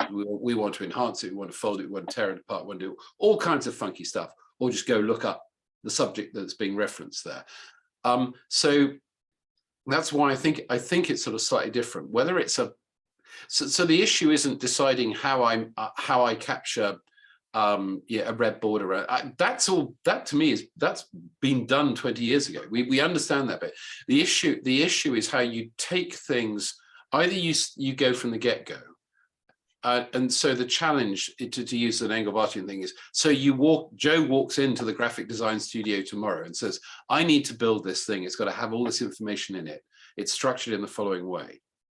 And in a way that is not really doesn't lend itself to print design. And the other thing is saying, right, I need to be able to do something in 3D with this wonderful complex image for which I can't redesign the structure. So one of the interesting elements also is, and this is something that guys like Fabian and Brandel will have a much better understanding than myself, is that, so for instance, when we talk about image maps, well, does the image map actually contain some or all of the metadata? Does it dereference it? Which is fine, but I'm always leery of saying, oh, well, I'll just connect to another source, because then how does that, who's maintaining that other source? Are they talking to the person that created the thing? Because the more steps there are between the various bits of creation, Yeah, but Mark, the all more I this, can guarantee from okay, experience Mark, that the whole Wait yes, a minute, Mark, wait a minute, wait a minute, wait a minute. What are we, what is it that we're suggesting being done? I'm suggesting two different things. All right, One- well, suggest one, because we got 5 people. We've got only one person who actually could probably do software here. I'm not Maybe, talking. and Okay, but you asked me a question, so I'll answer it. I'm suggesting you have offered to do a mural for the group. I think that would be great, on your terms, on your timing. Yes, I support that, and we can discuss when to do it.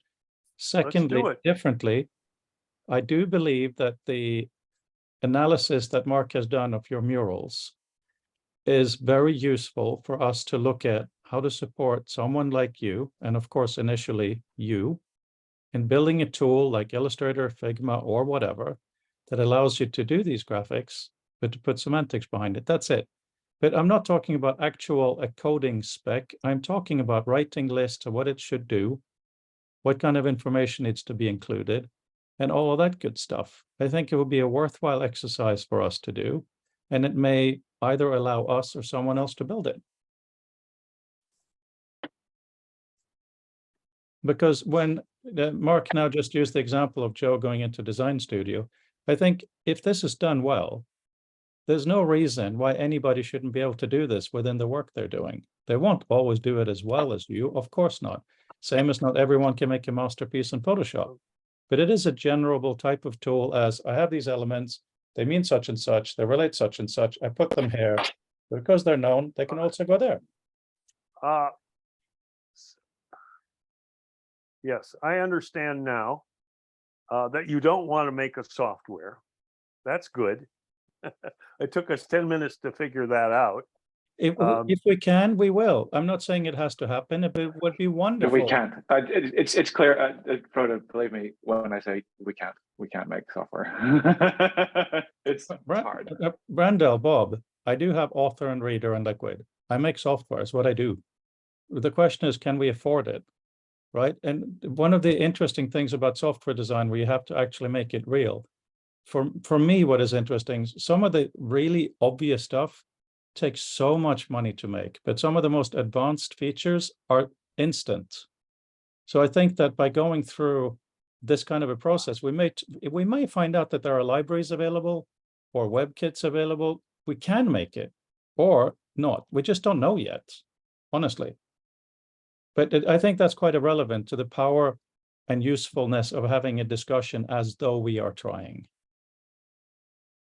That's all. Well, I as you know, I admire your visionary ability and also your ability to keep a large group like this and a smaller group like this going for 10 years. Those are really important things.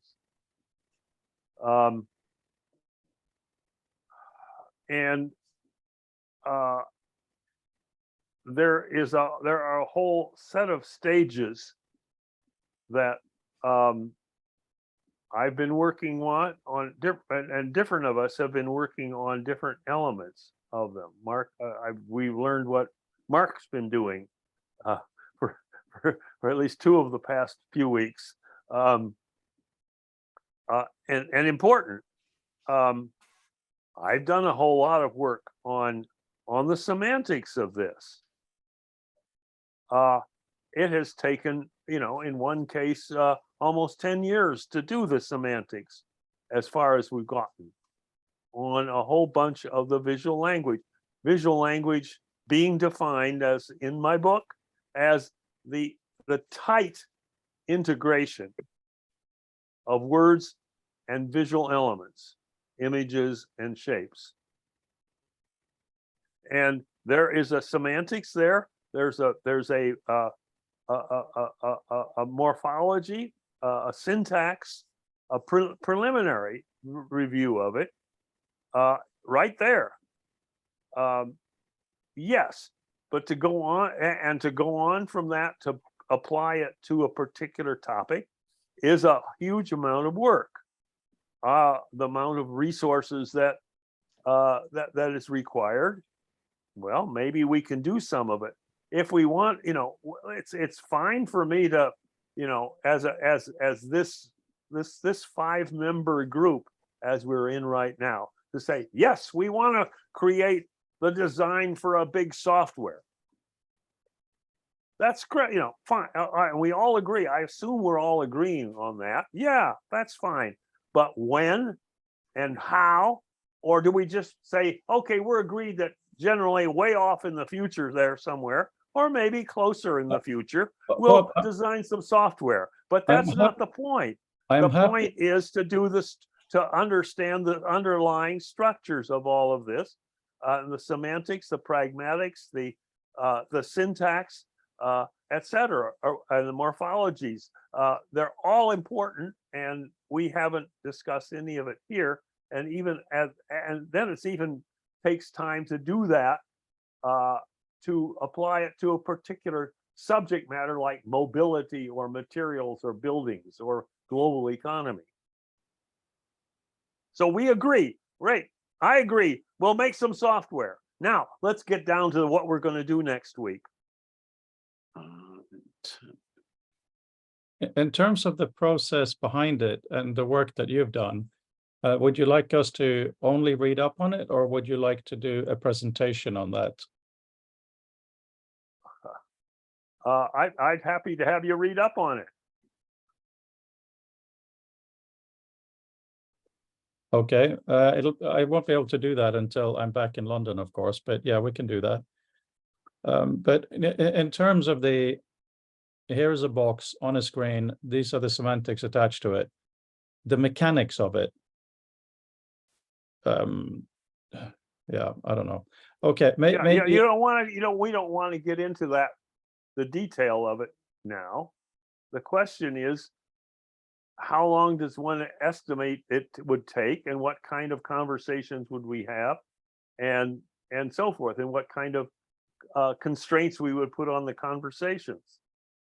Believe me, we had some really good facilitators in the World Business Council, the Vision 2050 project. Otherwise, we would not have been able to do even one of the rows, like mobility or materials.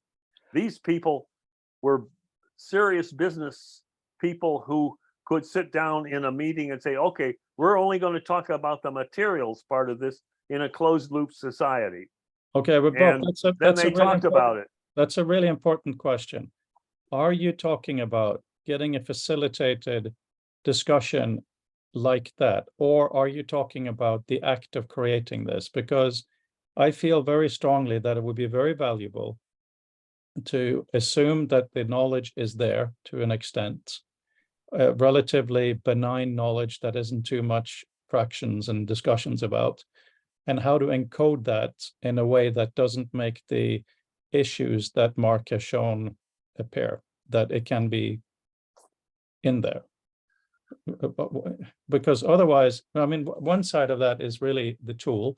The other side of that is really, as Doug would call it, of course, the human system of how and facilitator works with a group to extract the knowledge, right?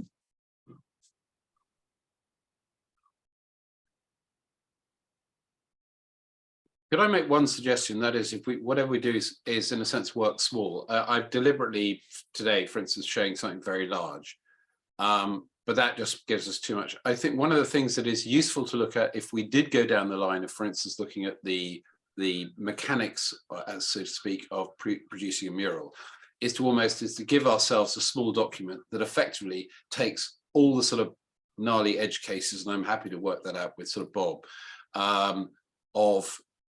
that we might trip over, and worry less about whether it has a fantastic narrative, because we know that bit can be done. That's not really the problem.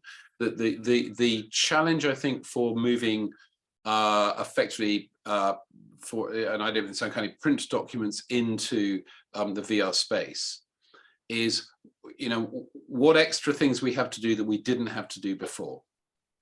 And there's an unavoidable thing. There's a difference between things that we've made in the past and things we're making now.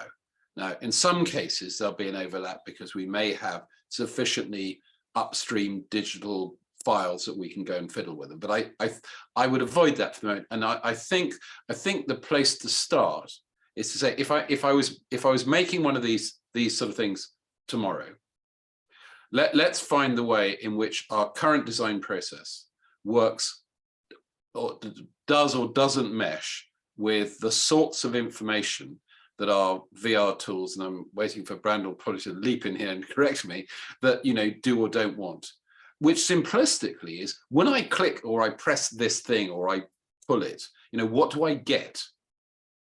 Because it's all software inside VR has got to be able to say, so when I interact with this part of the virtual environment, it knows it is this thing. So that has to be a known thing. And the question is, how much needs to be seeded in? It may be, for instance, you could just say, no, you could go old school and say, it's an image map. If you click here, you go and look up this reference, it gives you a great glob of data. My spidey sense after some decades says that is not going to work. But I'm happy to be wrong.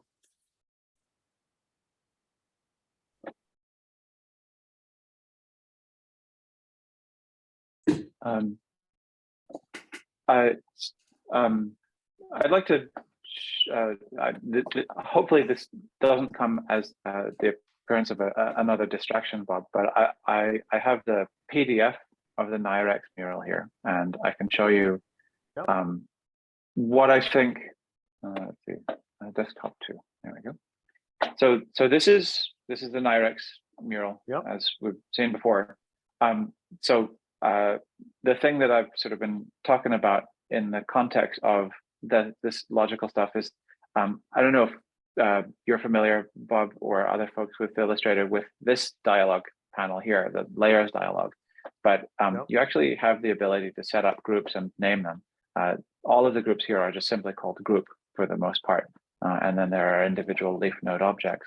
But it's possible for something like this to group it logically as well as visually. And I went in earlier and I grouped all of these things. It provides, it sort of establishes some limitations in terms of the Z index of where things can be. And there would be ways around that in terms of either masking or other things like that. But yeah, so here, this is now a group.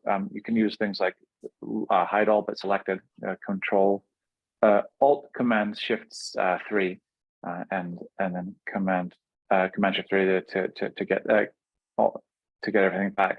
But yeah, you can navigate through a document, and if there's a name for this, if we wanted to say that this thing in its entirety is Nyrex early history, then we could name it that. Or if there's a semantic name that sort of pertains to it. This is the kind of work that one would do in 2D or in 3D. So it's sort of irrespective of the approach. This is the way that you would build it in Blender. If this was to become semantically, this is sort of individually sort of registerable and valid objects within a 3D context as well. So, you know, if we had some name for this, say that this was like arc history, like art, Early. IRIC, Mhm. early history. And then you could say that this here it's called legacy text, but you can update it. It does change the layout a little bit. But you can say that this, so right now it implicitly sort of gives itself the label of the thing, but you can say that this is the sort of background or the commentary or the whatever you want to call that, description. And then here we can sort of update and so that each of these sort of newspaper clippings is can be understood to be its own distinct object, and they are right now they're just called group, but we could the way that you would fix that is by saying that this is a distinct newspaper clipping, and have a name for that, and then each of these things has the date. But yeah, you could go in and label the left masthead and the right masthead, as well as the title and the name, the news, if you wanted to have those. So that's the sort of thing that I think I might try to do to this PDF, because that would then allow us to be able to say, take every single one of these news things and be able to reckon about them, knowing that they are all the same kind of thing. Yeah, it's work, but it's going to be less work than using Text Sniper to do that same work. Oh, sure. And you can kind of see. So yeah, you can see. Yeah, like it's a whole workflow of challenge and difficulty. But yeah, you can kind of see that this creates a document tree where. So what was this one? That's that one. So. I mean, yeah, like if that's a newspaper, this is the date. This is the wrapper. This is the headline. And yeah, this is the masthead. And this is the title. Does a tool like this use the metaphor you might sort of recognize from the web? But so essentially, when I see this, I see, right, so there are 5, I know they're rotating things, but I see 4 boxes here that are a news box. So is there a style that sort of, because what this says to me is that, and this isn't necessarily the way that I suspect that if you were a classically trained graphic designer, you would go. But one of the things it says to me is, I could see just watching you do this, okay, you could write effectively an outline. This is the manifest of everything you've got to get in here. We know they are of a certain type. Now, what you make it look like, fill your boots, and you can make it bigger, smaller, you can cram it, turn it upside down, whatever. But the link it has to have is to this, because it seems to me you want the most flexible interplay for the graphic designer and the person who's probably thinking about the data content, which I would warrant in this decade is still 2 different people, with a few very rare exceptions. And more importantly, not just 2 different people, but 2 different people who wouldn't even choose to be in the same room as one another very often. And I said, that sounds like glib, but I mean, it's a very important thing. These are people who live in different worlds, think very differently, and so don't naturally fit together. So this sort of glue is fabulously productive. And it has a much bigger sort of leverage factor than I think many people imagine. Oh, yeah. Thank you for reminding me of layers. I hardly ever have used layers, even though I know about them. But this really expands my mind for the future. And I understand, many possible uses, and that you could then write small pieces of software that would connect certain ones of them and all that sort of, with other semantics and other syntax and so forth. There's a rich vein of semantic meaning that can be given just in the names of these layers, right? You can name things according to schemas. And then that actually becomes really trivial to extract. And you can group, because you can group things in invisible groups as well, so that not everything has to be renderable. So this thing here, what did I name it? We called it that arrow. And yeah, like the shorter you get, so yeah, so the layers dialog, like you can actually have different full top level layers, but you can also just continue nesting down arbitrarily. So that actually helps with some things to have top level layers with different colors, but yeah, you can so I've taken everything in this left panel and I grouped it into something called left panel. And yeah, one thing that's really neat is, yeah, once you have that, then it actually becomes a much better balanced tree of information, where you may only have up to sort of maybe 30 children at a top level, and then you can federate down, and that becomes, yeah, a really navigable map. And that's, you know, one of the things that's actually, you know, one of the hardest things about apple.com is that it is a completely valid document in terms of the layer tree within HTML. And, you know, anybody, not anybody could make a website look like this, but it's one thing to make a website look like this, but it's another thing entirely for it to actually obey an appropriate layer hierarchy, and in order for it to be sort of navigable in the way that it's supposed to be. But once you do it, then you end up with manifest benefits. There's so much you can get out of it as a consequence. So yeah, I'll try it, but I'm excited that you're excited, Bob, about doing it yourself too. Oh, that's that. Yeah, if I can help, let me know. Yeah. Because I do have, you know, I have some names for those things in my head, and some, but also Great. some classifications which don't have names, which are all those kind of things that are similar that I'm going to put up there. Yeah. Or that are all of the yellow things, right? Which Yes. you know, which I can name. You know, it's not. We can name. You know, beyond all those yellow things, we can make a more informative semantic name to those. Yes. I see Jim has his hand up, but just really Yes, quickly before sorry, we Jim. drop this part of the topic, and that is, for these different items, Brandel, in the layers palette, can they be assigned URLs so that you can export as an image map straight from Illustrator? Well, so I would hesitate to use an image map. I would tend to expect that if we set this as an SVG, then we'd have the ability. There is actually an SVG interactivity dialog box. I've not made a lot of use of that because while I do stuff in Illustrator, I'm also a programmer, and I haven't bothered looking at mixing those things. But I suspect it is quite possible, especially with a well-formed document, to be able to put interactivity through that SVG interactivity sort of panel. So yeah, I think that it's worth looking at, and it should be exportable in some form. I don't know that it would be good workable to do it as image map, but it might work for SVG.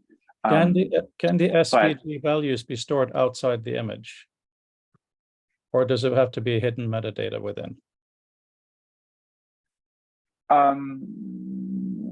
It would be in the SVG. So I mean, SVGs have information about sort of that pertains to the rectangles and the paths and things like that. Right. And so information would be sort of collected in that hierarchy. It wouldn't be hard if you did that, if you wanted to have something from a rasterized image, to be able to then pass through an SVG and extract only those dimensional coordinates to be able to work over either the SVG or the rasterized image, which destroys all of the rest of the information. So yeah, I think that it could be part of a healthy workflow.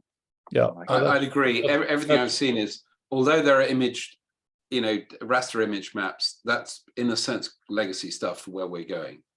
But you know, especially we go into VR and we want to move stuff around, I just stick that reinforcement. Sorry, I think we're waiting for Jim. no, that's great, because obviously I believe that if the metadata isn't visible, it will die. It could be next year, it can be in 50 years, but it will. So the fact that it can be done as an addition is wonderful. Over to you, Jim. First, Randall, what you just demonstrated in the last 10 minutes is the most exciting thing I've seen regarding these inframurals in probably 10 years.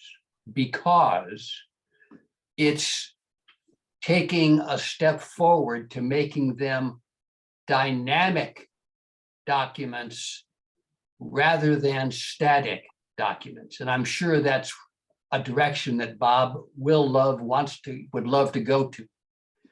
Let me add a prior thought. I'm impressed, Mark, by what you've done as well, and the depth to which you've pursued kind of understanding Bob's work further and how it might be expanded with metadata. Let me add a point of view that I think might change some of our thinking. I view Bob's 2050 Pathways mural that we were talking about earlier as a giant-sized textbook, perhaps the most impressive textbook I'm aware of in history. Now, I'm not a historian, so that's a limited scope.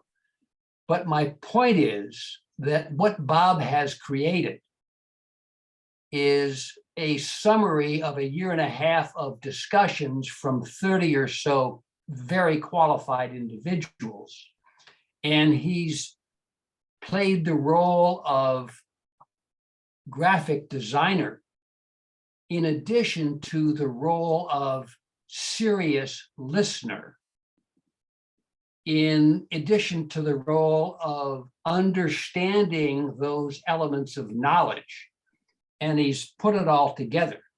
I would assume that in the next 10 years or 20 years, students of the environmental sciences and global warming will be dissecting Bob's graphic very, very carefully along the lines of today's discussion.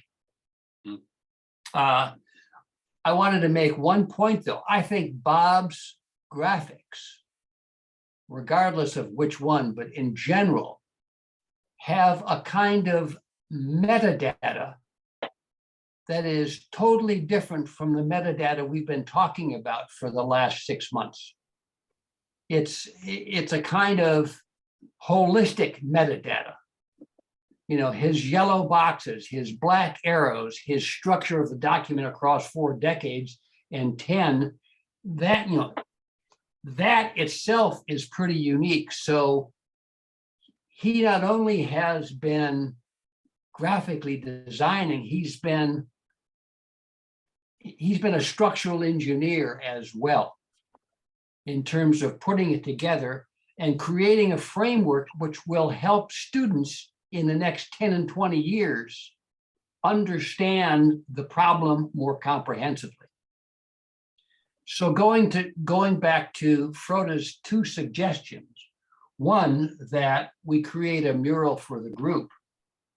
I think it would be far simpler, more effective, and less time consuming to use a graph like 2050 Pathways as an example, or the nuclear document that Brandl was using, because I think that says this is an important issue and document that people should listen to more carefully.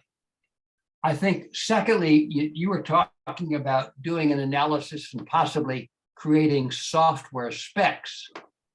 I would think one way of addressing that second issue is to say, in terms of metadata, what kind of metadata would we like to add to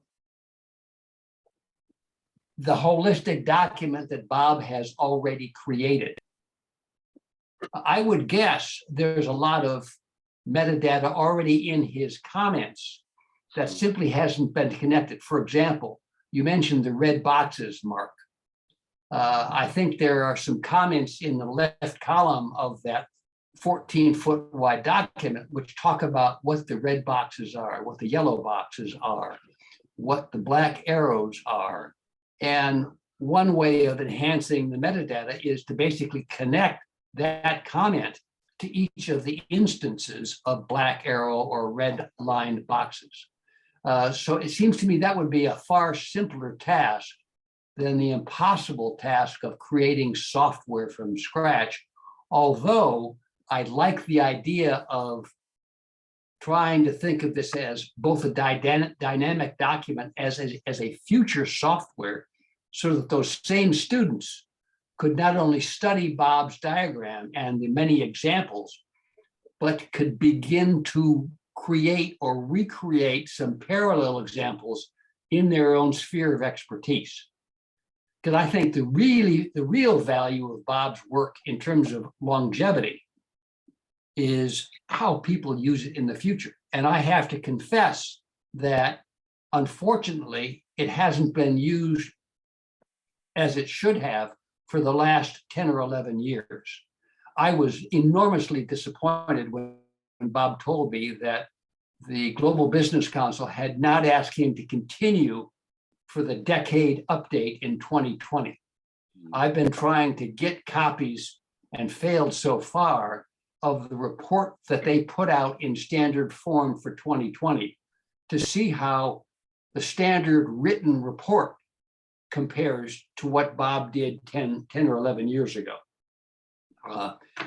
One last comment, and this may seem extreme to many of you, but I think it's a valid comment. I think Bob's murals are and should be as significant relative to future insights as some of the paintings that Michelangelo did or Leonardo did. I'm not exaggerating. I mean it absolutely seriously, because very little of the work you see in the press address serious problems. Bob is addressing some very serious problems which the society is neglecting. And there is a shitload that we, the family of man, can learn about what he's done and addressing those problems.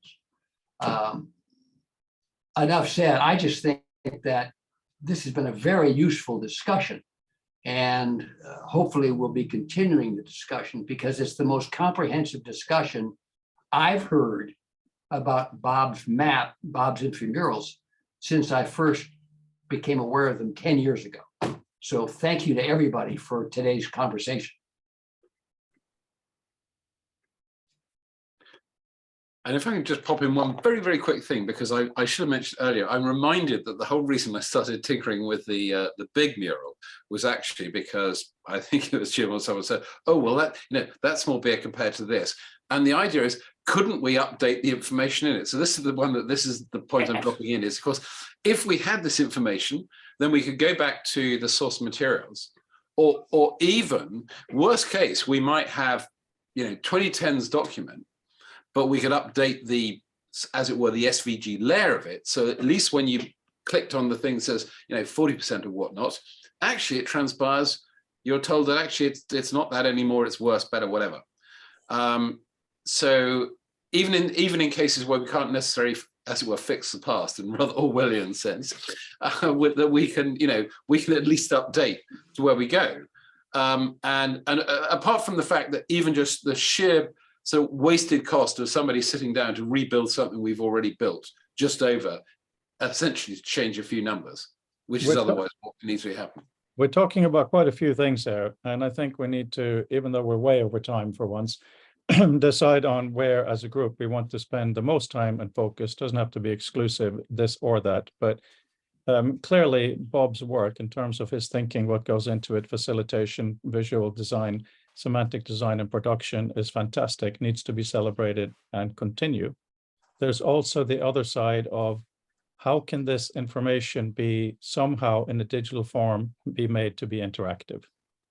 Those are two very separate things. And I think that, Bob, this is up to you. You're 89 plus 1, so we don't want to take too much of your time. You should feel free to think about how much you want to, if at all, try to graft the group's knowledge before the symposium, and we will give you the time you want. We will set aside what you feel needs to be done for that. And some of us will work, including me, work outside of those hours to respond to emails which we try not to do, but for this, I think it would be great. And also, if you want to, after the symposium, go through that material, or either one, you decide. But it will be supported, it will be put on the schedule to your benefit. And I think a separate discussion of, you know, Mark kind of representing one thing and me going on about visual metadata, you know, we all have our perspectives of what we feel should go in. We all feel all the perspectives are important, but I think we have a great group to hold candles for those different aspects. So how about we think about this till Monday? And we start on Monday saying quite simply, how should we make this possible? Because I have to say, the murals are great, but what Brandel did by allowing you to pinch in virtual reality is so simple, it's almost stupid. And it's the level of, oh, I get it. Right. So with the layers we're talking, it would be absolutely wonderful. And from what I now more understand about Apple's going into VR space, it may more fit with what we're doing. But I want us to invent before we see what they do. Because once we see what they do, our minds will be impressed by that. We have to use our fresh minds. I really think we need to do that, because once something's invented, to delete that and reinvent is just impossible. So anyway, do we all agree that we can think a lot or a little on this, but restart on Monday, really focus on interactive murals? How do we make them happen? Yeah, I fear I'm speaking for on Monday, it's a bank holiday here, but I'll be here in spirit. And Okay. I'm happy. Also, I'm happy to engage with everyone. I mean, it's speaking only for myself, but I'm always happy to get email if you've got a question, just hit me up. Yeah, good. Brandel, you're happy to continue this, right? Yeah, I think I'll play a little bit with sort of structuring it in that hierarchy and thinking about it. But yeah, especially with the Vision 2050, this is a lot easier with an illustrated document, or I mean with a PDF, but ideally the actual original .ai file, Bob. So if you have anything that is in those, then it's a lot easier to kind of do that, because there's a lot of sort of text conversion and things like that. I'm sure we can arrange to get an AI file or an SV. I think I can make SVGs from Illustrator. Yeah, You want that? the original edit, the original working document is the easiest to work with. So if you have that, then it means that there's not the same sort of like dialogue boxes about, do you want to convert this text, that kind of stuff. But yeah, no, I think it's really interesting to play with there. And I can take a look at the SVG interactivity panel to see how to add capability to a page from that. But yeah, like having that sort of richer source with the relationships in it, I think would mean that we'd be able to do lots of really fun stuff with it in virtual reality, in terms of being able to render different things at different distances, or render different things with different materials and shapes, as well as being able to kind of do things like highlight or focus on specific components in a way that allows certain stories to sort of be elevated at certain times, which I think is a really interesting job that can be done. I haven't used Dropbox in a couple of years, but I'll try to send you a Dropbox thing with. Thank you. Yeah, that's perfect. With AI version of this, and SVG too, if I can make one. For the Yeah. record Well, of the recording, when somebody says AI in this conversation, they mean .ai, Illustrator file. They do not mean artificial intelligent documents. Yes, right.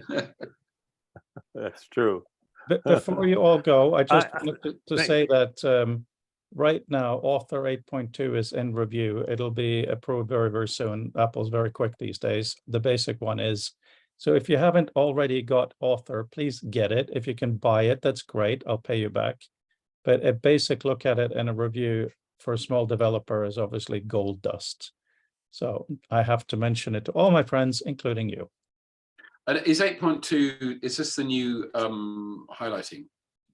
The new highlighting, journal, and a few other things that because I actually think the there's so much richness, but that's a really fascinating one that probably will fly by because it's highlighting, but not as we think of it, which to me is the lovely part. Also, and I haven't been able to test this last bit, Mark, you asked that once you do a Command F and you do something else, if you do Command F again without selecting text, the previous text should still be there. That now is supposed to be done. So you're living proof we listen to you, you user people. Something like that. Anyway, I can't even remember why I asked now. we've taken a lot of time, but everyone's connected and we're happy with looking at amazing murals, right? Okay, Have a Thank good you. weekend. Thanks, everyone. bye. Bye-bye. Bye.